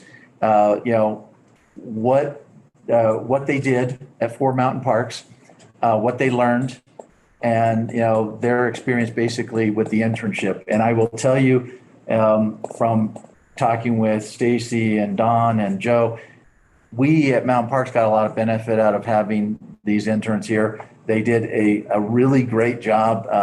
In Stacy's case, she was able to assign some work to the intern that, you know, we would have had to assign to a staff member, and they would have had to completed it when they had time. This intern was able to get a lot of the stuff done that helped with a couple of very detailed projects that we were working on. On Don's case, they worked with us and doing some things. Joe's intern did a lot of really great things. I think some of you may have met him at one time or another. His name is Dylan. And he actually was responsible for helping set up a lot of the stuff that we have here. So I know a lot of times people look at it and they say interns, well, it's a benefit to them and we do pay them. And that's the case, but it's also a benefit to us in the way that we have structured these internships for mountain parks. So we'll be looking at doing more of these next year. And so they will come in and just do a little bit about, you know, introduce themselves and because I wanted the board to get a sense of what it was that we were having them do and the benefit to them and also to us. Are they all local? They all but one. Dylan, he is going to CSU, but is he? Yeah, his family's here. Yeah. And one was from Walden, and he came down here and was working down here. And then one is actually related to someone on the screen up there. And Didn't even get a smile. Yeah, you did. I'm sure that he is extremely proud of his daughter because she has done such a fabulous job for us. So we'll move on to 11 or K, and it's the Walden board meeting. At the last board meeting, we talked about moving the September board meeting to Walden. And there were a couple of things that I wanted to discuss because at the time I said that I would be interacting as part of that board meeting. The problem that we have is our Zoom capabilities in Walden are not what they need to be. And since I will be out of state, I will actually be in Hawaii on vacation. I was going to Zoom in. I can't do that, which just because I'm not here doesn't necessarily mean that's a bad thing. In fact, some might think it's a good thing. And That's why we need fiber in Walden. well, you have fiber in Walden. We just don't have fiber. We can actually do the meeting, we just don't have a screen and a camera and stuff like that up there. Yeah. We do have Wi-Fi and the ability to have. So Mark could zoom in personally, just not on the. Yeah, I just wouldn't be able to see anybody. And I believe currently our sound system up there is. There's no speakers or anything like Yeah, that. it's not where it needs to be either. So a couple of options. And what that would mean too is that we could not stream the meeting. Well, we could stream the sound, but it would probably be a poor quality stream. But so if the board feels it would be helpful to have me at the board meeting, our proposal would be that we would move the board meeting to the following Thursday, which is September the 16th. If not, we can still do it on the 9th. Scott will not be there either, but Stacy, as one of our assistant GMs, could take the helm of the ship and make sure it's moving in the right direction. Also tied with that is the solar dedication, right? Right, and so we will need to move the solar dedication to the following week if we move it to the 16th. But I wanted to make sure the board was aware of the Zoom issues. And so if somebody happened to be traveling and wanted to Zoom in, you can do it, but it will be voice only. And the quality may or may not be as good as we would like it to be. And the streaming of the meeting would be voice only, or would just not stream it? There's just no good camera. Okay, there's no, so we couldn't stream it. If we all join from Zoom, you can we have video, but it's going to be 6 individual pictures instead of a room full. Okay. 7 So, or more. so here's, Well, you weren't here. Yeah. Well, no, but there's 7. We got 2 options on the table, I'd right? be okay moving to the 16th if that's better for I staff. will be out of town, but it's okay. I can call in instead of Zoom in. Carl, will you be in town? On the 16th? Yeah. Sure, should be. You make it, Liz? I think so. Kristen, can you make the 16th? Mr. Volt? Okay. There's your answer. Okay, then we will go ahead and move that and then notice it appropriately. Hello, when are the interns coming in? They're coming at around noon, so I think if you want to take a break now would be a good time. Yeah, let's take a 15-minute break.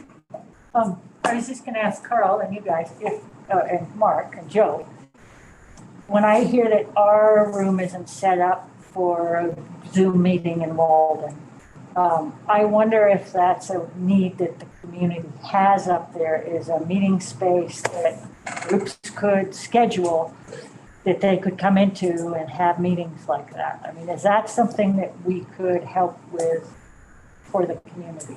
I think for the future that. I mean, I don't mean doing it this. No, I know. But like, is that an educational trust sort of fund or? No, I think we could do it as, with operating funds, we can look at setting that up to where it is usable. I mean, we have a screen in the community room here and we have a projector for that and we have a sound system such that it is. So we can do something similar in Walden. Currently, of course, our community rooms are still closed. Right. And but I think that Joe and I talked about it when he mentioned that, we would have some challenges. And so we can work on getting a setup there that is much better than what we have now. There is a setup currently at the SCD building. The county extension agent. That's a Wattenberg Center. No, in town. that have a sound system, screen and all that, projector and everything else. I think it's portable. Or the meeting location could be moved or something else. Do they have cable there? They have what? Fiber there at that building? Yeah. And if you use it, you could zoom in there? Yeah, so we'll look at that as a potential for the 16th so that then Dick, while he's traveling, can see our smiling faces. What is the COVID situation about opening the community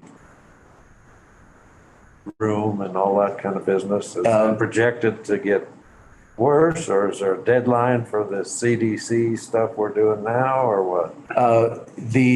I monitor, the CDC has a county by county map, and I monitor that several times a week. Last week, Jackson County was the one below substantial. And then Grand County was substantial. This week it had moved up, and now they're substantial and we're high risk in Grand.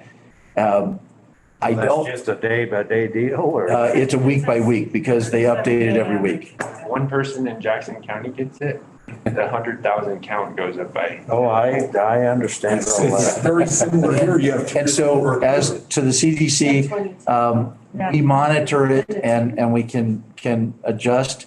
I don't anticipate the risk level going down anytime soon.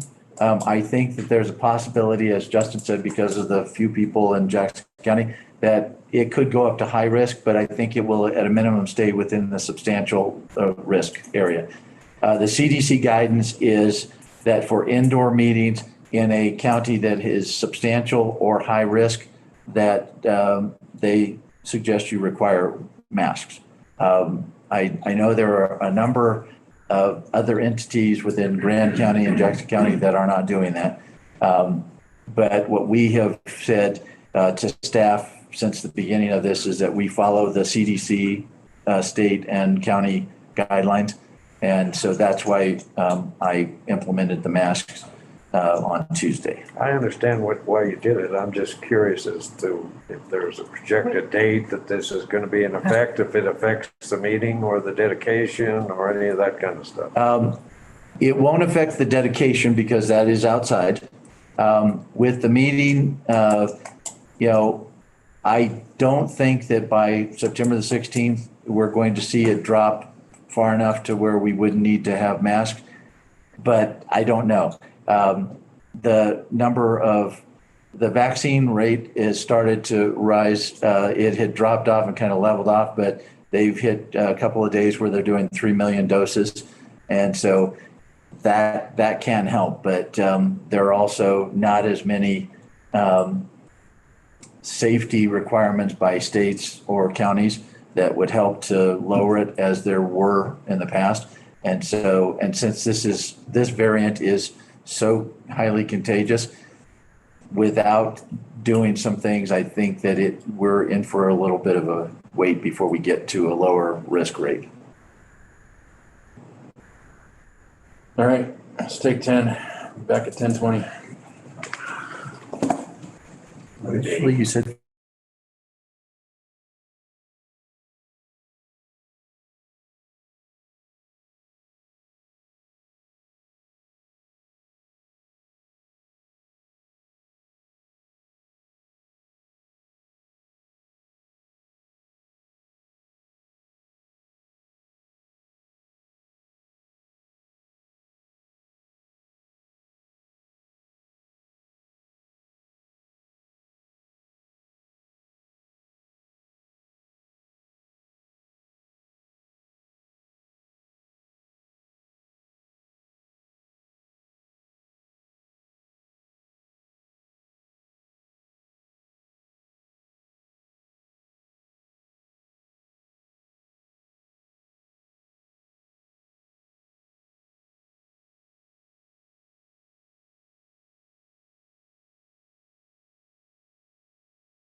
Wow.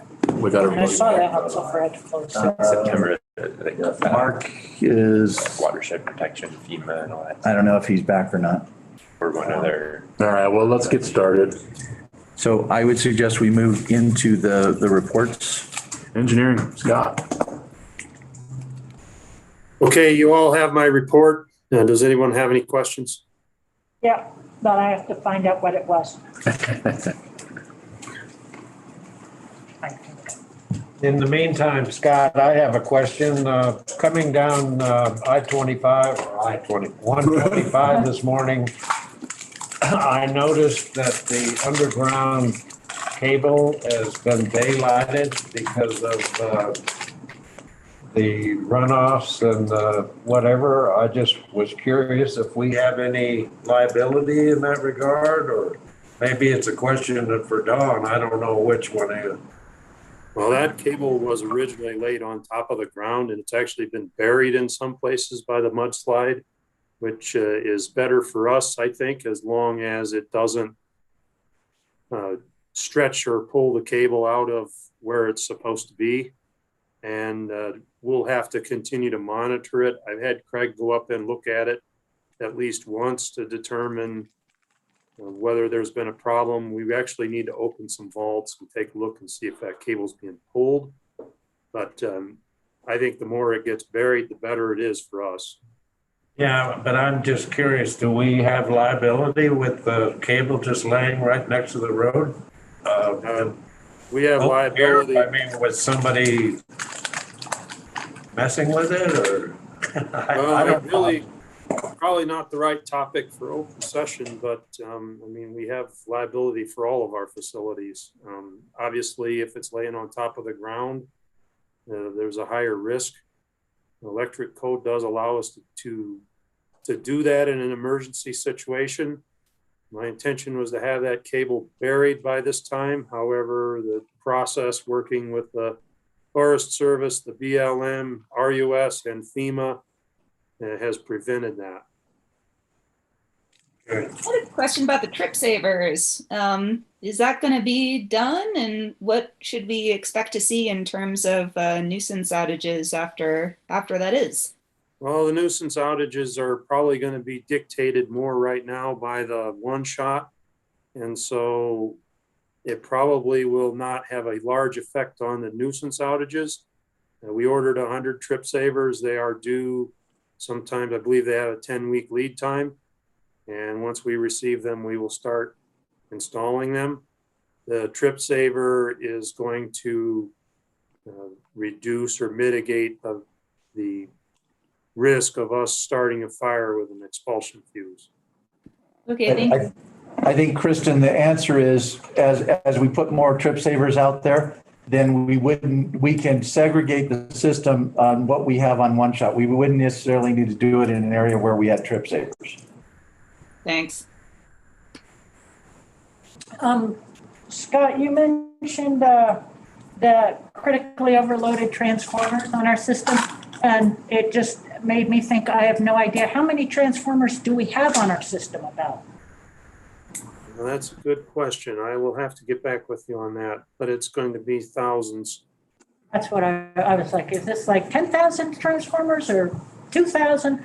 But, and then what was the breakdown when you looked at those 77, you said some of, they were, a couple might've been mislabeled on the map and some actually were acceptable and some needed to be replaced. Is it, 30, 30, 30 or percent? Probably 10 mislabeled out of the 77. And then the rest of them, it's probably, I would say 60-40%, maybe 60% need to be replaced and 40% can be left as is. And it's the way the system calculates it. It looks at the highest peak that it's recorded in the time frame that I look at. In this case, I looked at it over the course of a year. And so if a transformer hits a really high peak one time in the course of that year, it's not necessarily a situation where we need to go out and change that transformer right away. if it's looking at a situation where, like, let's say during the 5 really cold winter months, it's consistently overloaded, then I'm looking at replacing it. And then the other ones, like I said, if it's just hitting a peak every now and then, I'm calling them good. And currently we're not having problems with these transformers. We're not having calls of poor power quality or transformers that are failing in the field. So this is more of a proactive look at the system in order to prevent maybe a transformer from prematurely failing. And this is something that NISC allows you to do now that you didn't have in the past. That's correct. That's cool. Yep, it's very cool. There are also underloaded transformers and transformers that are what it says are overloaded. I haven't got into either of those two yet. The underloaded transformers we may look at where we could downsize a transformer, which might help reduce system losses.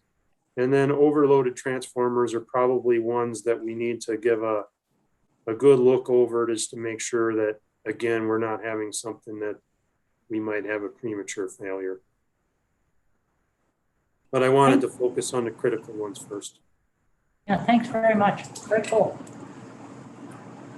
Scott, I wanted to just share something. I know this probably flows across all the departments, but with the new meters we have and the technology we have now, I got to experience a little of that in the field. So just for the board, typically, Mountain Parks would set a meter pad, a customer meter pad on their property.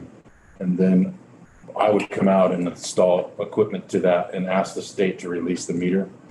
And then Mountain Parks would come back out once that meter release happens and plug a meter in and make that equipment hot.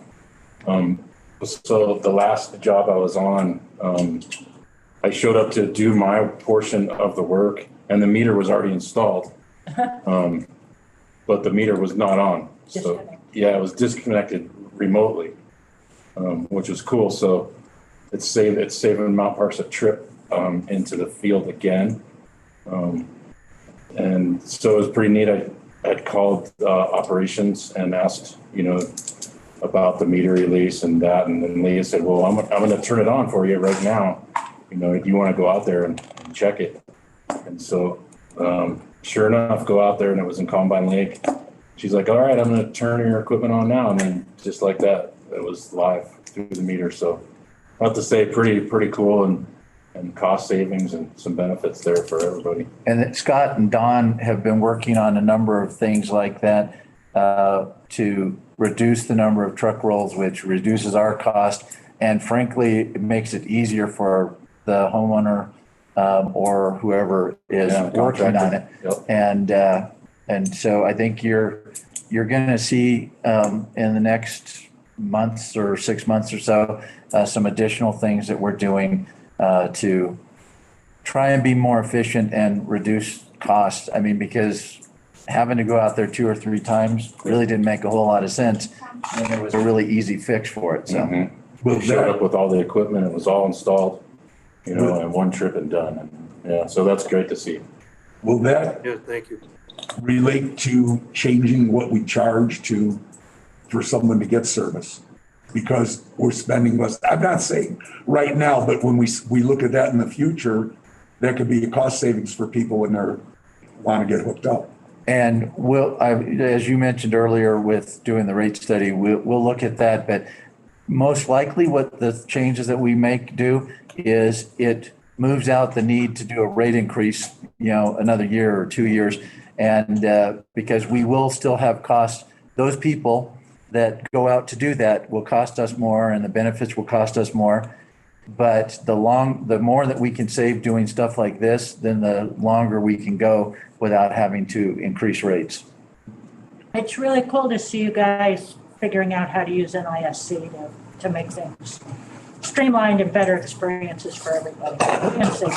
Just great. Yeah, it will get even better as we move through the process. Leah McLean has really taken the lead on a lot of the NISC procedural stuff. She's done a great job. And so a shout out to Leah for doing all of that.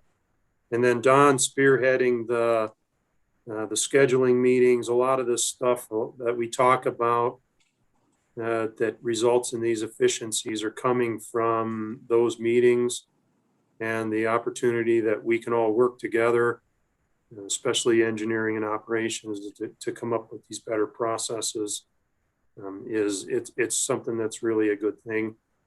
And then there'll be more as we continue to look at things. There'll be more things that we'll want to change, and some things we'll be bringing to you and discussing. Any other questions for Scott? Thanks, Scott. Thank you. You need to turn your mic on, Don. My report's been in, and any questions on my report?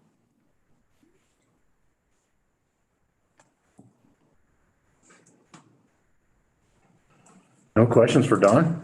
Come on, somebody's got to have one. Come on, he's going to feel bad if nobody asks him a question.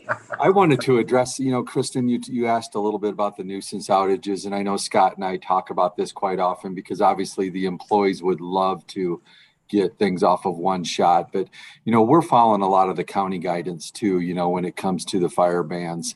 It's not something that we're doing in a vacuum at all. Obviously looking at the system and where we're at with the stage 2 too. So, and just at what point in the fire bans, like when the fire bans are removed, do you go off of one shot? Is that you're it? You're exactly right. Super. Yeah, that'll be December. Go ahead. How was your Poudre Valley visit or It was- best practice meeting? No, it was really good. I appreciated a lot of their time and the ability to be able to understand that, we're not that far behind, even though we've had OMS for a lot shorter period than they have. Just setting a lot of the prediction models and things like that, we were able to share each other's where we're at on that. And they helped us out a little bit to be able to get our predictions even tighter. I still have some data mining that they're doing that I'm, been talking with Stacy and Scott about trying to get some more of that data out of NISC to be able to more easily analyze the way Poudre is doing. So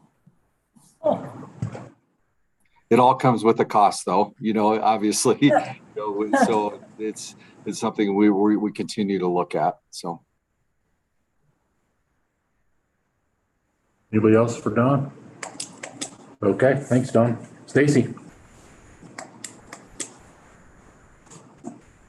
I had a question for Stacy. Did you want to give an overview to start, Stacy? Do what? If you had stuff you wanted to talk about, I'll wait until you're done. No, I don't. Yeah, go ahead. So yeah, I noticed in both Scott's report and your report that you guys are looking at the overlap between the general service and then the small power rates. Yes. And I'm just curious, like I went back to the tariffs and the definitions are based on the last 12 months of usage. How do you decide what a new customer is going to be classified under? Yeah, that's where I believe this originally stemmed from. So when Scott looks at setting the rates initially, and I can let him talk to this more, so he picks those initial rates, and there is this overlap of the two rate classes. So he and I have been talking about, from a billing standpoint, I will usually send him our high usage bills in one rate class or another, or looking at the low ones as well. And I'll say, what do you think about these? This is showing me pretty high according to our tariffs. If it goes over 50 kW, it's pretty easy. But what do we do from the 1 to 50 kW? And we've been talking a lot about this overlap, recognize the need for when we're setting rates initially, how are we picking that? But Scott, I'll let you address it more from an engineering standpoint, phases, KVA, transformers. Yeah, it's kind of a, I don't know, it's a mess because I shouldn't say mess. It's a situation that results in we have to make a judgment call on what rate And a lot of times we only deal with that on large homes. So it's pretty easy with a commercial service. If I look at a transformer size and they have 100 kVA transformer, that's a no-brainer that we would put that on the large power, which is the over 50 kW. If it's a commercial installation that is, I believe, in that 25 to 50 kVA range, I'll put them in small power as well. It's the residences that really kind of get into where it gets a little bit confusing. And a lot of it is that if you're on a large power or small power rate, that rate has a demand component. And so somebody that owns a residence is not typically used to seeing that kind of a rate on their bill. And plus, a lot of these residences that we have in our service territory that get into the larger services, they're very, very sparsely occupied, and so they're not using a lot of that high power, the large demand very often. And so typically with a residence, I will put it into the general service rate unless it is a transformer size that's larger than 50 kVA. And then I will put them on large power. I typically don't put many houses on the small power rate. And that's why I would like to see that overlap go away. And I would like to see it more clearly defined to make it where we're not making those judgment calls. We shouldn't have to have a situation where we have to make a judgment call. So if someone is building a residence that's, say, looking at a 600 amp service panel, would that plausibly bump them up, into the small power rate? It could, yeah, I would say, if we make this change. I mean, again, we could do it now. It's just something that we typically don't do. Yeah. So if we remove the overlap, it could very well do that. Yeah. So Scott, could you help me understand and help everyone who might watch this very exciting YouTube of this meeting understand billing demand per kW of billing demand and how that is calculated? So that's a rate question. And so the way it works is if you incur a demand during that month of, let's say, 30 kW, okay? So. And is that measured, how's that measured? Is it your highest? It's measured by a demand meter, and currently our demand meters are programmed with a 15-minute rolling interval. So the highest 15 minutes during that month, and it could be any 15 minutes. It doesn't have to be on the quarter hour. Right. Okay. So and it doesn't have to coincide with our peak. It doesn't coincide with our peak. There's no coincident peak. Right. So non-coincidental peak on a 15-minute rolling interval. So any 15-minute period during that month, the highest peak demand. So let's just say, for example, it's 30 kW. They would get charged the demand rate, which I think for large power is 545. Small power it's different. I don't remember. Small power is 545. It's, well, rate 6 or 6N is 545. So it's not. So they'll pay 545 times the 30 for their demand charge, but then their kilowatt hour is a tiered rate. So what you would do is you would take that 30 kW, which is the billing demand, times the 300, okay, which gives you 9,000. So the first 9,000 kilowatt hours would be at the first tier of that rate.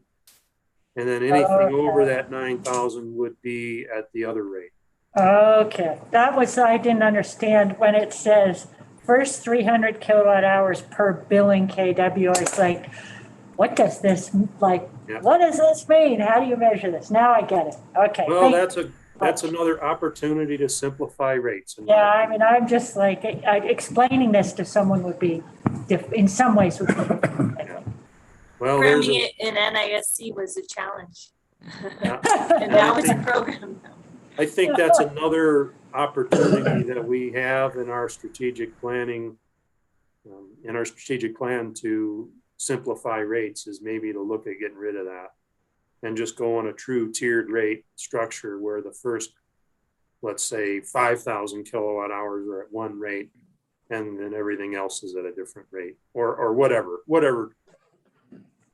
threshold we choose.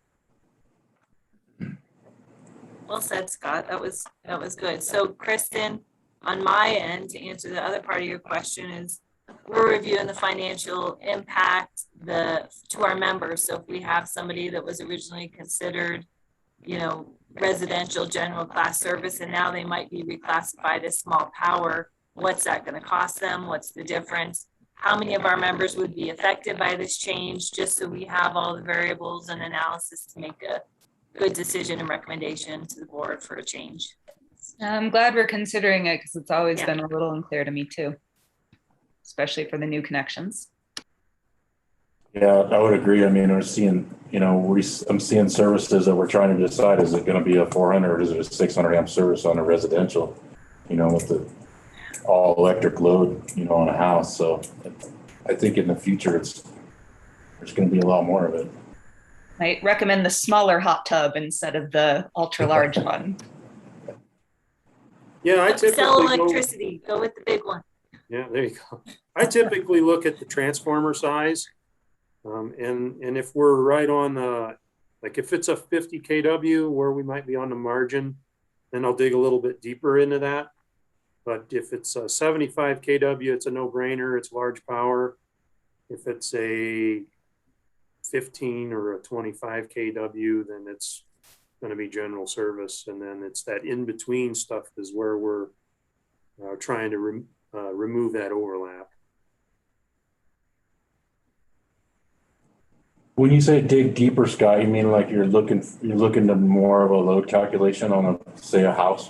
Yep. Yeah, I'll look more at the load sheet. I'll look more at what if the architect or the engineer has provided one-line diagrams or the details on the load, then I'll dig into that. Gotcha. I know what it's worth. Oh, go on. Over in, it's Yampa, right? Steamboat. Well, once you go over that 200 amp threshold, they require a PE stamp on a load sheet to give you that bump up in service. Yeah, I really don't think we want to go there. That just costs money and really it has little benefit in my opinion. When we get into large buildings or large commercial installations, those are typically done by an engineer anyway, and so that tends not to be an issue. And on the homes, it's there's a big difference between what load is connected in a home and what load is actually all used simultaneously. And so we try to size transformers as small as we can so that we're not incurring a lot of losses on our system for large transformers, and we're not costing the members a lot or the customers a lot of money for their new connection. Yeah, that was going to be my point exactly, Scott, is, even when we were building this house, we have a ton of backup heat that we never use. And, that made our load look bigger on the load sheet, but in reality, we're not really drawing that much. I would be curious to know some of the houses that, they were built with 4 or 5 bedrooms, but only, used sporadically and not with a whole family, are now being used by 40 or 50 people on a weekend for Airbnb. I remember. And that's where I think we might have trouble with transformers. And I don't know how there's a big discrepancy between like Kristen's use case, probably my use case. We'll probably never get close. And yet there's some that will be problems. Well, I think some of them probably dropped out on that critically overloaded transformer report, and maybe we did find some of them. Yeah. And so we will continue to monitor that. I think right now I'm going to monitor those on a quarterly basis, and then we'll see how that works. We'll go from there. But I do think that some houses whose usage has changed over what they've historically been, either it's been more full-time occupancy because of people being able to work remotely, or whether it's Airbnb and the short-term rental situation that's caused higher usage. I think we will see some of that, and hopefully we can catch a lot of that with those transformer reports. It'd be interesting to see what because we have to compute stuff on NEC, National Electric Code, what actually those houses, big houses, electric houses compute out and then what you actually see going through the meter, I think will be interesting. I got into a spirited discussion with Scott Powers about 15 years ago about sizing a transformer at a 800 amp service for a house down at Devil's Thumb area. And I sized that at a 25 and I took a bunch of heat from him. We eventually upsized it to a 50. And that's an 800 amp service. So technically that would be 200 kW worth of load. And we've never broken 25 on that particular home. Do members, as a part of the connection charge, have to pay for upscaling the breakers if need be?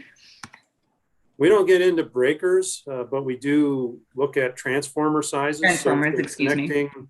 If they're connecting on an existing transformer and the transformer is already what we look at is if the transformer is already overloaded when a new member connects to it, then that's a Mountain Parks cost to change that transformer up because it's already overloaded. However, if the new member causes the transformer to be overloaded, then they will pay for the cost of upgrading it. And then we will credit them the cost of the old transformer back. So they're only charged the incremental cost in the material of the transformer plus the labor to change it. Is that a rare occurrence?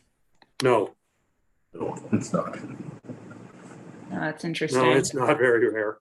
So if you're the last one to develop in the neighborhood, you could be saddled with an extra cost. You could have to pay to upgrade the transformer.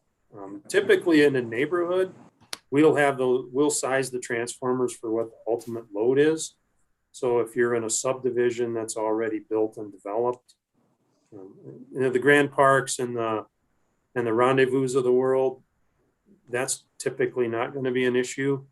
It's more when you're in an older neighborhood that's such as the Highlands, where there's a handful of lots out there and somebody buys a lot and they want to build a very large trophy home and there's a 15 kVA transformer that serves 3 homes already, and then they're probably going to be stuck upgrading it. And grow facilities are also figured into that because they have significantly higher loads. So when we see one of those, we've done some very, very early in the process. So this is probably close to 10 years ago now. I did some studies on the first grow houses that went in, and I determined what the minimum transformer size would be if somebody was going to be doing that.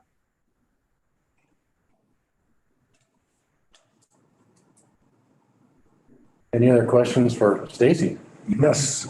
Stacy. Back to Stacy. Stacy, on the year to date, I noticed our cost structure, our purchase power is significantly less than just the 2% reduction. Could that be a timing issue? Or are we actually saving that much money compared to what we're selling? Joe and I were just talking about this yesterday and talking about the cost structure and how Tri-State bills us for our on-peak and what we've seen in the past with our average residential kilowatt hour sales. Initially, it does look like our kilowatt hour sales to residentials have increased. and they've increased. If you think of like a graph that, you know, when there's a peak, it's when everybody had typically come up here on a Friday night or Saturday night, and we still see those peaks. Typically with colder weather, our members are using the heat, but now we almost have a steady stream of outside the peak usage of kilowatt hours, which does result in more kilowatt hour sales in one part of the tri-state bill, kilowatt hour energy sales, but not necessarily affecting the peak and the demand and capacity that we pay to tri-state for the delivery. So yeah, good question. It looks like the costs are not incrementally increasing as much as they do in the past when we've had our normal bell curve shaped sale with this predominantly second home users of electricity. So costs are less right now. Our margins are up. Margins are up. That was my other question. Does it look like those margins are going to be significantly more than we budgeted? Yes. And we are monitoring that, and we are in the fourth quarter going to come to the board with some options to address that. And how will GMT capital credit? That's a good way to leave it. I mean, I know we've had a rate reduction from Tri-State, but I'm thinking that we're not going to get the same capital credit payout that we normally get. Is that? Yep. So the allocation, Liz, you're talking about when Tri-State and we add that allocation to our margins, typically in December. And usually that's been $1 million. So yeah, that could have an effect. Have we heard if they are, I mean, I would think they're decreasing their allocation based on less. That's line 26. I thought they said they were not decreasing the allocation, but decreasing the what they pay out. Payment. The retirement. Retirement, yeah. Well, that retirement is a cash only. It's a balance sheet entry. It won't affect the margins at all if it's just retirement that's reduced. The margins are affected by the tri-state allocation, telling us we will. I'm referring to line 26, which says generation and transmission capital credits. So line 26 on the first page, statement of operations.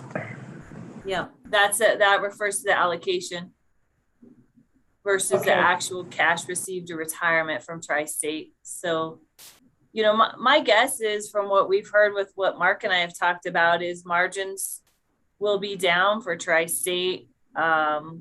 And the allocation could possibly be less.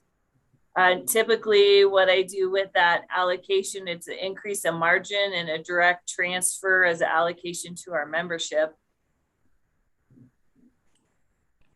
But yeah, that will affect margin if the allocation's less. At Tri-State, it hadn't been determined, but we've been advised several times because of the cost cutting, the reduction in rates. They want to go as much as 8% by 2030, that there's a possibility there won't be any allocation at all. And a lot of co-ops are a little concerned about that because they depend on that allocation for their budgets. Others, it doesn't make any difference. So, but I would look forward to no allocation. Okay. So yeah, that would affect our end of the year margins, and specifically, I have it budgeted usually in December, and it's $1 million normally. You can see on line 29 of the page you were referring to, Liz, this first page of it's called the financial and operating report, what we refer to as the Form 7. Line 29 was this time last year just under 3.2 million. Right now we're at 3.5. So I know some of the co-ops might be concerned going into the next couple months. Is typically we have some losses on the books because of some of the timing with the tri-state costs, and then when we can recoup that revenue The margins do deteriorate the next few months. We're not seeing as much deterioration as we have in the past because of the number of people that are up here. Our energy sales are up, so I don't think that trend will be any different unless somebody knows, something different than I do with travel. Maybe going back to school might affect it, maybe getting out of COVID. But we do have some growth and some sustainable electric sales like River Run and some other big developments that have come on our system in the last couple of years. But I would be, I'd be more. Sorry. Go ahead. I was going to say they look, quite robust right now. But then I had to remind myself that, also, like I kept thinking, well, on top of this, we're going to have stuff from Tri-State coming in, so which would make them appear even larger. But we may not have that. So counting on these to sort of maybe deteriorate a little and then not have another $1 million coming in would be a more conservative way to approach where we are right now. I mean, where we're going to be at the end of the year. Correct. Yeah. I think a concern with some of the co-ops that I've talked to and the CFO panels or just different concerns of the Tri-State members is their tiers and a dip in your tier. And usually it's a 3-year average. So even if you have 1 year that dips below, so these are the requirements from the bank for a percentage of being able to cover our debt. A percentage is showing that we do have some margins. And when you have a big drop in a margin, it does affect those percentages that the banks look at for lending. But luckily the banks in our industry use a 3-year average. So it could bring that average down a little bit. More than 1 year, 2 years, 3 years. Yeah, other co-ops might need to start looking, from what I've talked to, at rate increases. And so good question. Any other questions? All right, thanks, Stacy. Yeah, thanks. Joe? So have my written report. If there's any questions, I'll answer those. I would draw your attention to the one article I linked to in there about some funding issues with the federal auction that funded RDOF funds and some claims of fraud and other things happened. I have not heard or have no reasonable effect connection in their words, but it is out there. I clicked, when you read that article and then you click through, they give a list of the companies. I couldn't find connection on that. I didn't either. So, but it was a long list I could have. Yes. And I think there's more being added. I mean, I don't think that's exhaustive. Ooh, that's a big mess up. Yeah. Go ahead, Carl. Joe, Scott and Stacy mentioned a little bit earlier, but the data management software that we had talked about more than a year ago to gather information from the meters and member usage, what's the status of that? It's alive and being used daily. Okay. Are we getting the information to do a cost of service study in the future? Yep. We have. Do that. We're all collecting all that now. We have data that's been accumulating since August of 2019 when CMB went live. Okay. I think it's a lot of the data Scott used in his transformer loading. Yeah, he mentioned. And it flows into our our CIS every monthly. So it's working as expected. Yes. I mean, yes. And we continue to grow into it. And NISC also continues to add a lot of new functionality to it. One of the shortcomings of NISC system is the reporting. And that is a major focus of our development efforts right now, is to improve the reporting on that data. But yes, we use it every day. Good. And we're looking at, have been for a while, looking at doing a cost of service study, but obviously 19 was good data, 20 was iffy. And so what we were looking to do is wait until we had 21 in and then do the cost of service based on 21, because that had been more normal.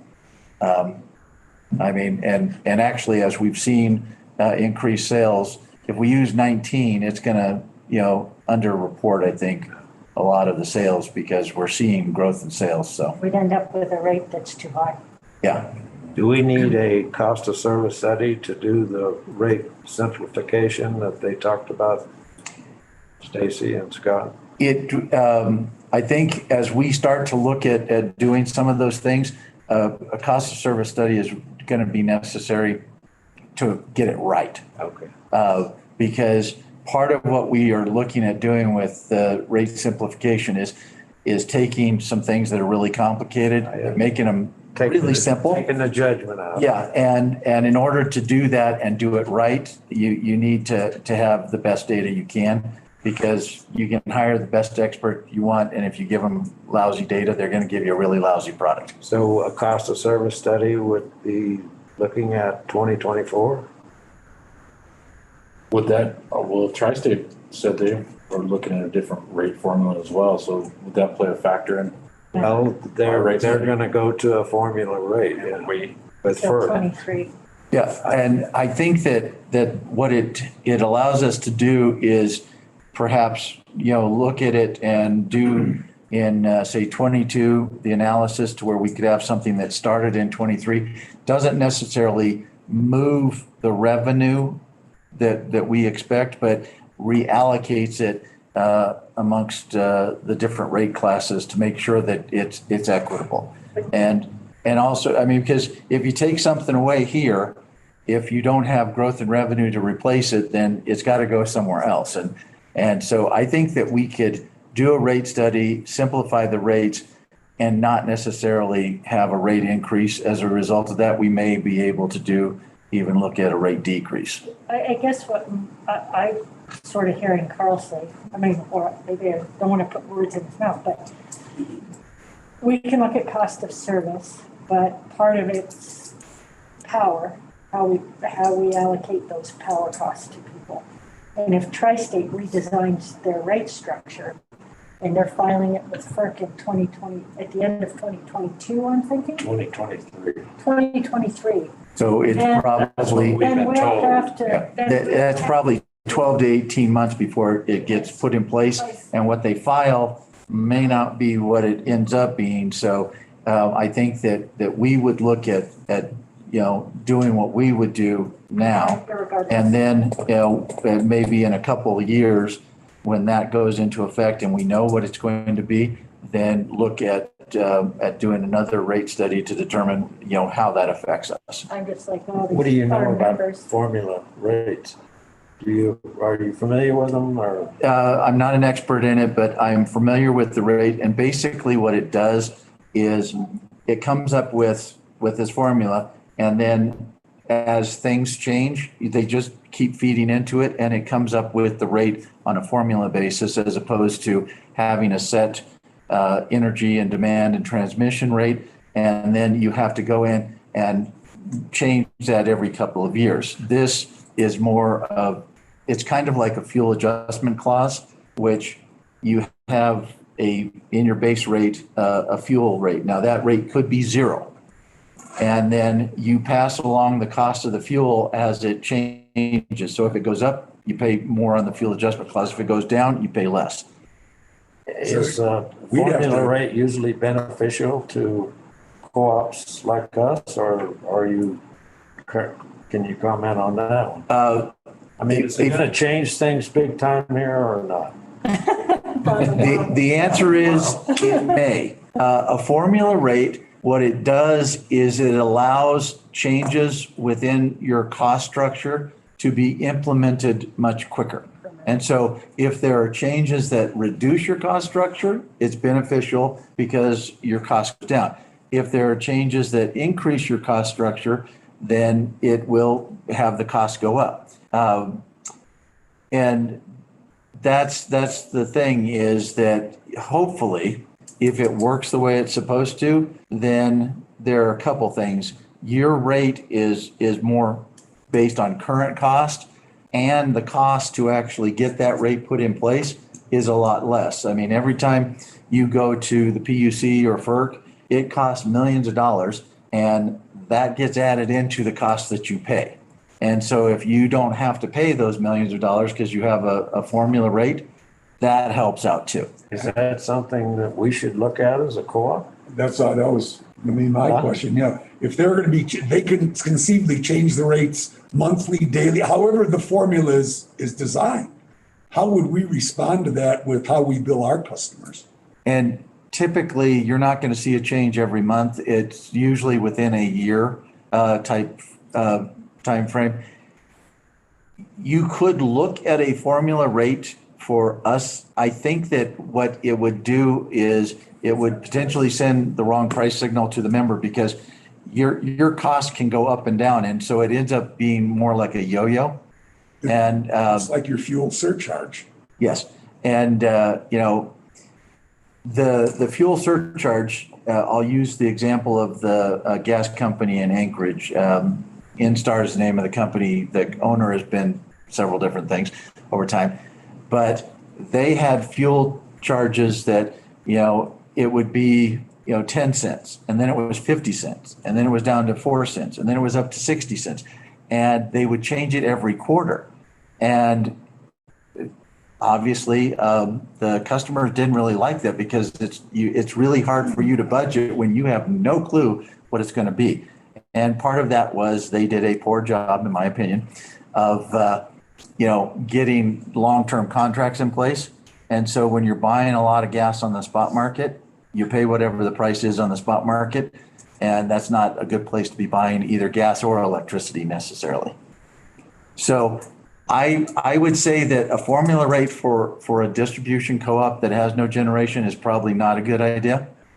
But when we see what Tri-State puts in place and what gets approved, we may have to tweak the way that we design rates to compensate for that. But I would say you can probably stick with the rate structure that we have, even with a formula rate on Tri-State's. Tri-State surcharge on the bottom. As long as they don't keep changing theirs every month. Well, and if you look at the cost structure for Tri-State, a lot of their stuff is built on longer term agreements. And unless that agreement ends, it doesn't necessarily change. So for even the coal units, they're based on coal contracts that are 20 years. And so the fuel component of that's not going to move around. Gas contracts, they are probably doing gas contracts that are longer term. Now, do they buy gas on the spot market? Yes. And that affects it. But as an overall part of the rate, it's not that big of a thing. I guess the February 14th issue, when gas prices shot up, it's a potential shock to the system because, for them, it was $6 million. And that's the issue is if you plan appropriately and you have longer term agreements, even a formula rate is not going to make things adjust that frequently. And am I? Kristen has had her hand up, so. I actually had a question for Joe. You can continue the conversation on rates, but Joe, I wanted to know if we're closer to two-factor authentication. So yes, we are working on it pretty much every day. There's a couple of snags we found with the way it interacts with our VPN client and our firewall. But I expect actually an update on that any minute now. I think it's just going to be solved by an upgrade to the firmware and VPN client we use. We have successfully tested it in several scenarios, so I'm hopeful that we'll be beginning live rollout by the end of the month. Thank you. Now back to the discussion. Liz. No, it can wait. Okay. Anything else for Joe? I saw we were looking to potentially add to your department. Oh, in the budget, you mean? Yeah. Yeah. And we're kind of having conversations about where that person may go. It might actually land in the metering area, but I'm having conversations with Stacy as well as the guys in metering, as well as the folks in IT, dedicated IT folks, where best that be best utilized for 2022. We're hopeful. With fiber potentially coming, have we looked at in-house training as a future thing for our operations or IT department? Well, operations, yes, because we will need to train our linemen or a version of our linemen to be able to deal with, because Connexon doesn't necessarily have, I mean, they can have people up here, but they would potentially look to us to do it. And so we would have costs associated with that person, but we'd be able to bill somebody else for a large portion of that cost. I've also had some conversations with a couple of the operations personnel about that, and we've started to assemble some costs for tooling and things like that they would put, as well as specific fiber-specific electronic equipment and some training surrounding that. We know Adam and I are pretty familiar with the equipment we're going to use, but we would want to update our skills and knowledge on the specific devices we're doing. And that's part of, controlling it is part of what we would look at for the additional resources in IT. And that's controlling our use of the fiber for our system and not necessarily anything to do with anybody else using the system, because they would incur those costs. And we were a little hesitant, a little apprehensive to jump into a specific type of training until we saw how this was going to shake out with Connexon and what equipment choices were exactly going to be. Excellent. All right, thanks, Joe. Jessica? Okay, hi everyone. So we are going to talk about a COVID question, employee housing committee recommendations, and the employee engagement survey results in executive session.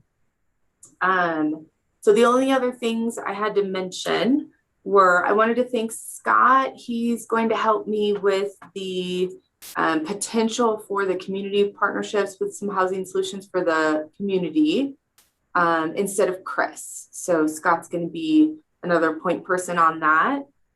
And the other question I had, and I don't know if this should be executive or not, but I had put in the data about the employees that we had that have young children, might be interested in childcare. So is there anything else that I need to do to assist with that?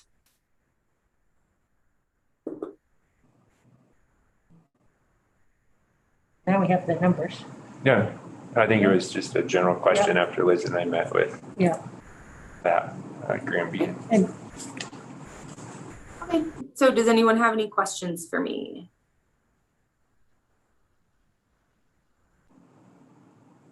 No, but they probably will when we get into executive session. Yes, sounds good. All right, you're off the hook for now. Rob? Okay, good morning.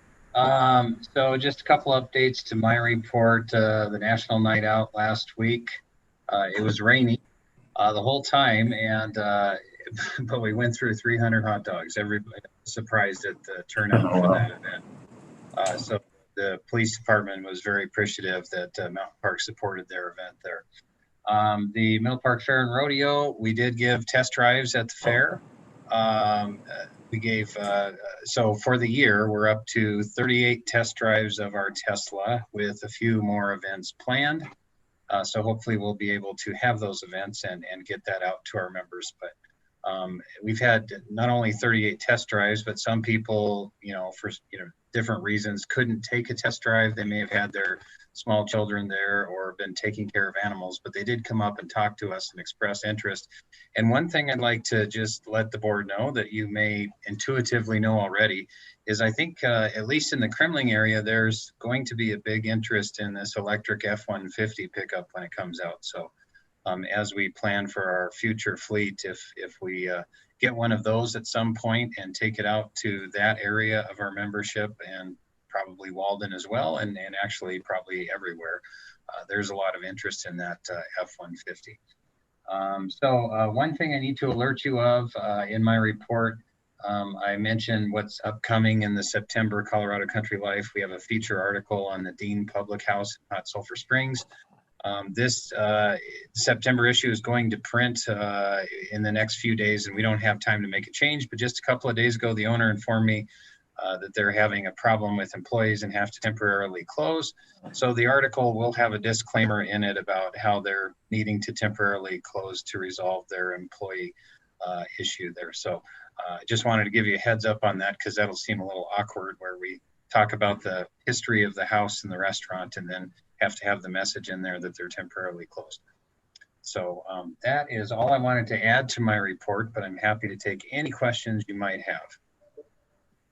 I add some context there about had to close because of, is it employee housing challenges and how? I think they had their head chef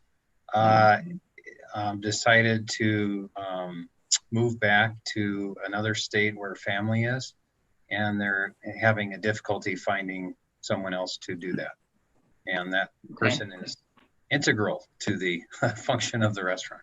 Yeah, and we're seeing that with a number of restaurants where they have a chef or chefs, and they are leaving the area and they're having difficulty replacing them. So they either have to reduce the menu that they serve or change the menu that they serve so that somebody who doesn't necessarily have as great a culinary talent can make the food for them to sell. Hey, Rob, I noticed you had the production for Fraser and Whiskey Hill in there. Just a question, when I go on the Fraser website, when you go on Walden and it shows you sort of the graph of the day and how it's producing, that all looks fine. But when you go on the Fraser one, it doesn't, because it seems like the scale on the side of the graph is set at 672 kW or something like that, but yet the array is producing above that, so you just get a flat line. I'm thinking as our members start paying more and more attention, can we get that? Can you take a look at that and see if it's correct, reading correctly? We can work with, I think the information comes out of the ISI, the software that we have. And so we can look at changing the scale so that it makes it. I mean, the Walden one looks great. It's just that something's off on the Fraser. And it's not. It's still a lot. It's, yes. Yeah, it's not like, I don't think it's, the production is correct. It's just the visual display of what it looks like. Yes, and we've been looking into this actually, and it dates all the way back to when the system was installed. And I've actually had several conversations with SolarWater themselves about the scaling factor problem. No one seems to be able to tell me how to change it. It's based on the inverter strings, but the numbers are all grayed out when you log into it, and no one, I've talked to 4 different people there, and they're like, yes, we can, but we can't tell you how. So we'll get to the bottom of it, but it's kind of a difficult thing. I do agree, yeah, exactly, and I do agree that the production numbers are accurate, or at least in line, right. But the charts. You can't see it, the chart. It maxes out this graph, and then the circle goes all the way around past the, yes, sorry. One comment, and this goes back to a question that Carl had asked earlier about the board meeting and mask and stuff like that. We have the 5th quarters planned, 5 of the events. The first one and maybe 2, we're going to plan to do something outside. Obviously, the later in the year that it gets, that it doesn't work because it's a little too chilly. So we are looking at what the school district is going to implement as far as protocols. And they are having a school board meeting on Tuesday, I believe. And so we'll know more about what they're going to do. They have 3 options the administration is given to the school board. And then we will somewhat, play off of that on what they do. Because normally later in the year, everybody's within the garage, and depending on how many people there are, you can make that work. But some of them, we had quite a few people, and that becomes more difficult. Rob, good job with the drive event. That was, I know, I went I was there, I think after Kristen and Joe people were pretty psyched. Yeah, no, thank you. I had help, of course. Kristen Winiger and Chris and Michelle were there helping as well. So it was a successful event, and that we partnered with the state and the Colorado Clean Cities, was able to bring several other electric vehicles up. But what I can tell you is that was great for our members that wanted to see a variety of different things. But I think our Tesla was the one vehicle that most people were interested in. But I think that might change once we get an electric F-150 up at an event. Oh, I agree. I agree. Rob, why don't you share the conversation you had with the person who brought up one of the Leafs about not having the Tesla there? Oh, how do I say this? So one of the people that was gracious enough to bring up a Tesla to our event had said that the event may have been even better had we not had the Tesla there. And I think they, I respectfully, I think they were interested in getting as many people, test driving their vehicle as they could, and felt that that was impacted by us having the Tesla up there and so many people wanting to drive it. And I just, explained that the reason we bought the Tesla was because we live in an area where all-wheel drive is pretty important. And so that's why we made a decision, even though we considered other models. So anyway, that's is that the comment you're referring to, Mark? That was. Yeah, okay. And if you have not had a chance, go out to the website and look at the video that Rob put together for the event, and you may recognize somebody in there and love the comment that they had after their test drive. Are you doing it? Do we have a bike, Rob? Or just cars? Jeff? Do we have a bike? Electric bike? We don't have one of those. We would probably, if we did, we could do a test drive thing like that, but we'd probably need Bryson and Levi to come up with a disclaimer for that too. I think that at the Tri-State meeting, I think they had a couple bikes there because I saw them racing around. Well, we could put together a bubble wrap suit for people to wear. I don't know. I have just a quick question. I'm looking at the year-to-date totals, and help me if I'm doing the numbers right. So each site is 1,000 kilowatts, right? And if they produced at a 100% capacity factor, that'd be quite a bit. If they produced at a 26% capacity factor, that would add to about 2.3. There were 2,300 megawatt hours per year. Is that about right? And they're way above that already. So I'm just curious, how are we getting that much of the capacity factor? I wonder, Kristen, if it's not year to date, if it's lifetime. I might need to check into that. Okay, yeah, cool. Because I'm also looking on the website and it says that each site, generates approximately 2.5 million kilowatt hours a year. And I was like, holy shit. Yeah, so that's got to be incorrect. I wonder if that is lifetime. Yeah. And somewhere on the website, I thought it showed a year. It had a little graph with how much it produced each year total. Okay. Right. Yeah. Okay, I'll check into that. Thanks. Great. Any other questions for Rob? Thanks, Rob. Bills for payment. Anybody got any questions? Good. Moving on. We're gonna bring the interns in. Are they ready? I mean, we're a little bit ahead. I don't know if Maddie's here yet. I asked her to come at 11:45, but I can go check. No, she's actually not here yet because her laptop's still in here. So could we start maybe with Dylan? And then Dawn, can you line up your two? And they can either do it from your office or they can come over here and stand in front of this august body. Probably want to do Mark, it from I like your idea. If everybody's good, I'll have Maddie do it from here. She's a little soft-spoken, and with the mask, it makes her more soft-spoken.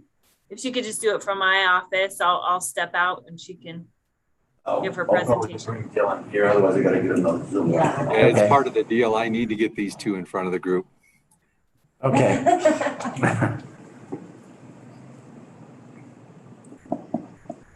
What's emergency business now? Well, that's what, I've never seen that. If you recall at the last meeting, we said that we would add that to the agenda because the way that we have been doing things, if we don't have it on the agenda when we put it, then you guys talk about it, pass it, and then we ratify it the next month. Levi said if we have emergency business on there, that we can put those into emergency business, and then we don't have to ratify it. But I know how much fun you guys have ratifying things, so. Well, I saw that, I got out my Robert's Rules of Order in plain English, and it never mentions emergency business. Must have a separate legal. Must have a, separate legal thing for. They never had emergencies back then. They call it the teacher's edition. Professor's edition.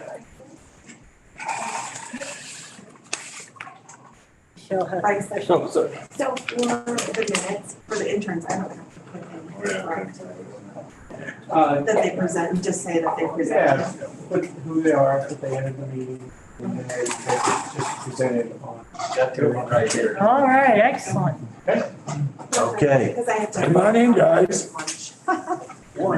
We don't bite. Whoever wants to go first, if you just want to introduce yourself, say where you were working and what you were doing and what you learned and. I just found out about this last night. So. Come on, Mary. So where do you need me at? Oh, that's right there is fine. Yeah, good. So I'm Merrick Crum. I was the summer intern here in Granby. And we've been doing a lot of underground this summer. It's been a lot of trench digging and laying pipe and stuff. It's been pretty cool to get out and do some overhead too every now and then. Set a lot of transformers, and I've learned a lot how to terminate effectively and quickly and do it right so that it doesn't have to be redone. That's really important.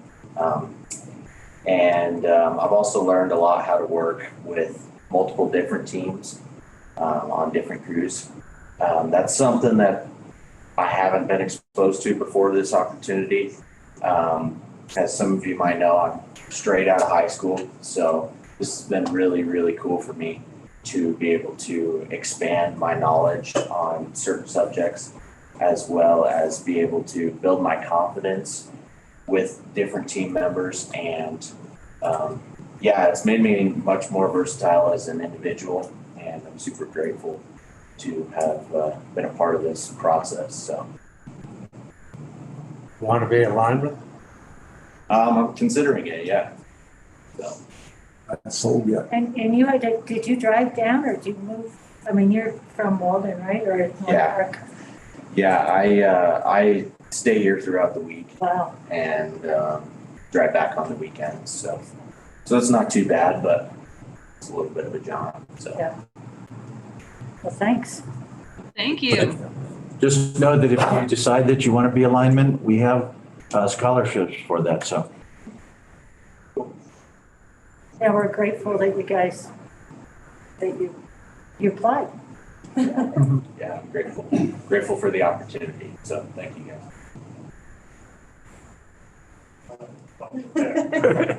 David Honeycutt, I'm the summer intern up at the Walden site.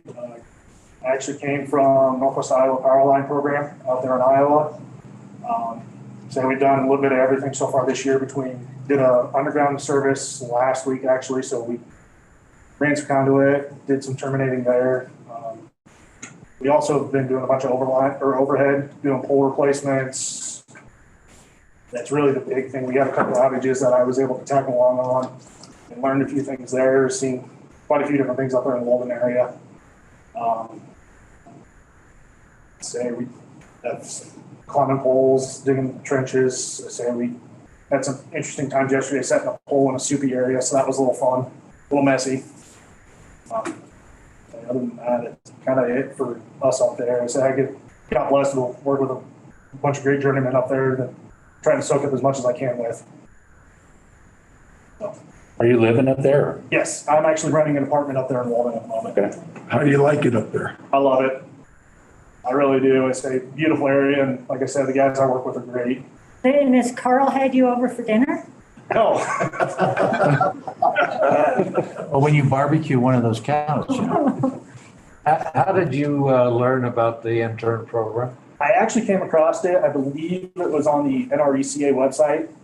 Search trying to find an apprenticeship. I came across this, put my application, and I think it was in June. Dawn had given me a call, or no, I believe it was Michelle actually, who called me to try and schedule an interview for that, and we got that taken care of, and they offered me the internship. Is that, they post anybody from all over the country on NRECA website? Yes, I say as long as they are a co-op with, I believe, Touchstone, they are on that website. So you didn't know about mountain parks until you applied for this program? Correct. Did you find out through your school counselor, or how did you come about it? So my dad actually is a journeyman in Walden. So I just kind of got talking to him as my over the years, and he got me talking to Don, and Don kind of helped me get the process rolling, and I interviewed.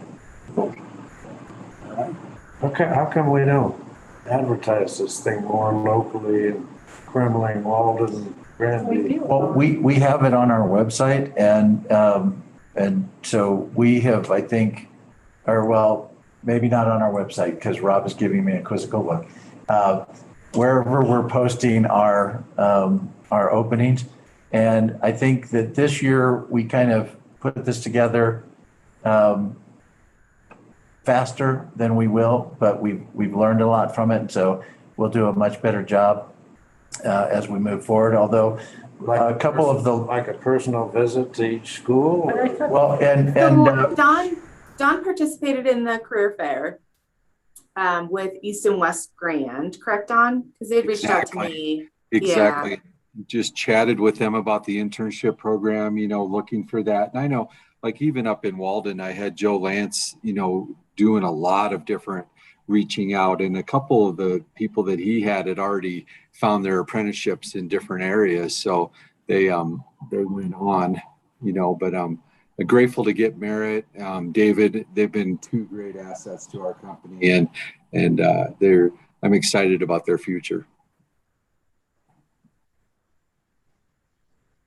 Now for a little bit different.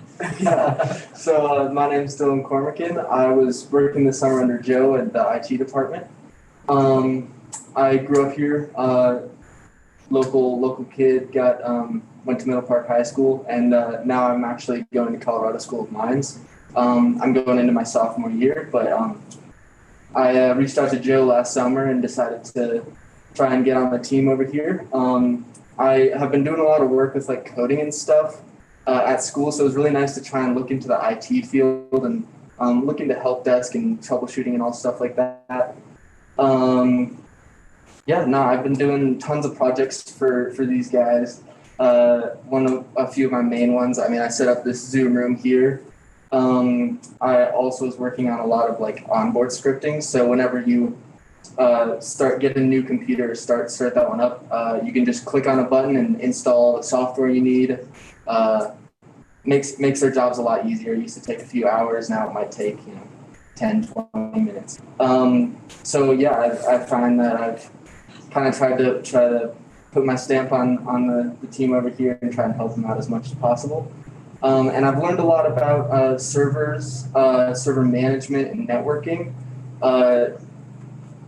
You guys all know, but they all handle like so much over here, and it's really impressive. And you kind of got to wear every hat possible. It's just whatever job you need kind of happens. So I've been really grateful to learn all of that, and thank you, Joe, and thank you guys for the opportunity here.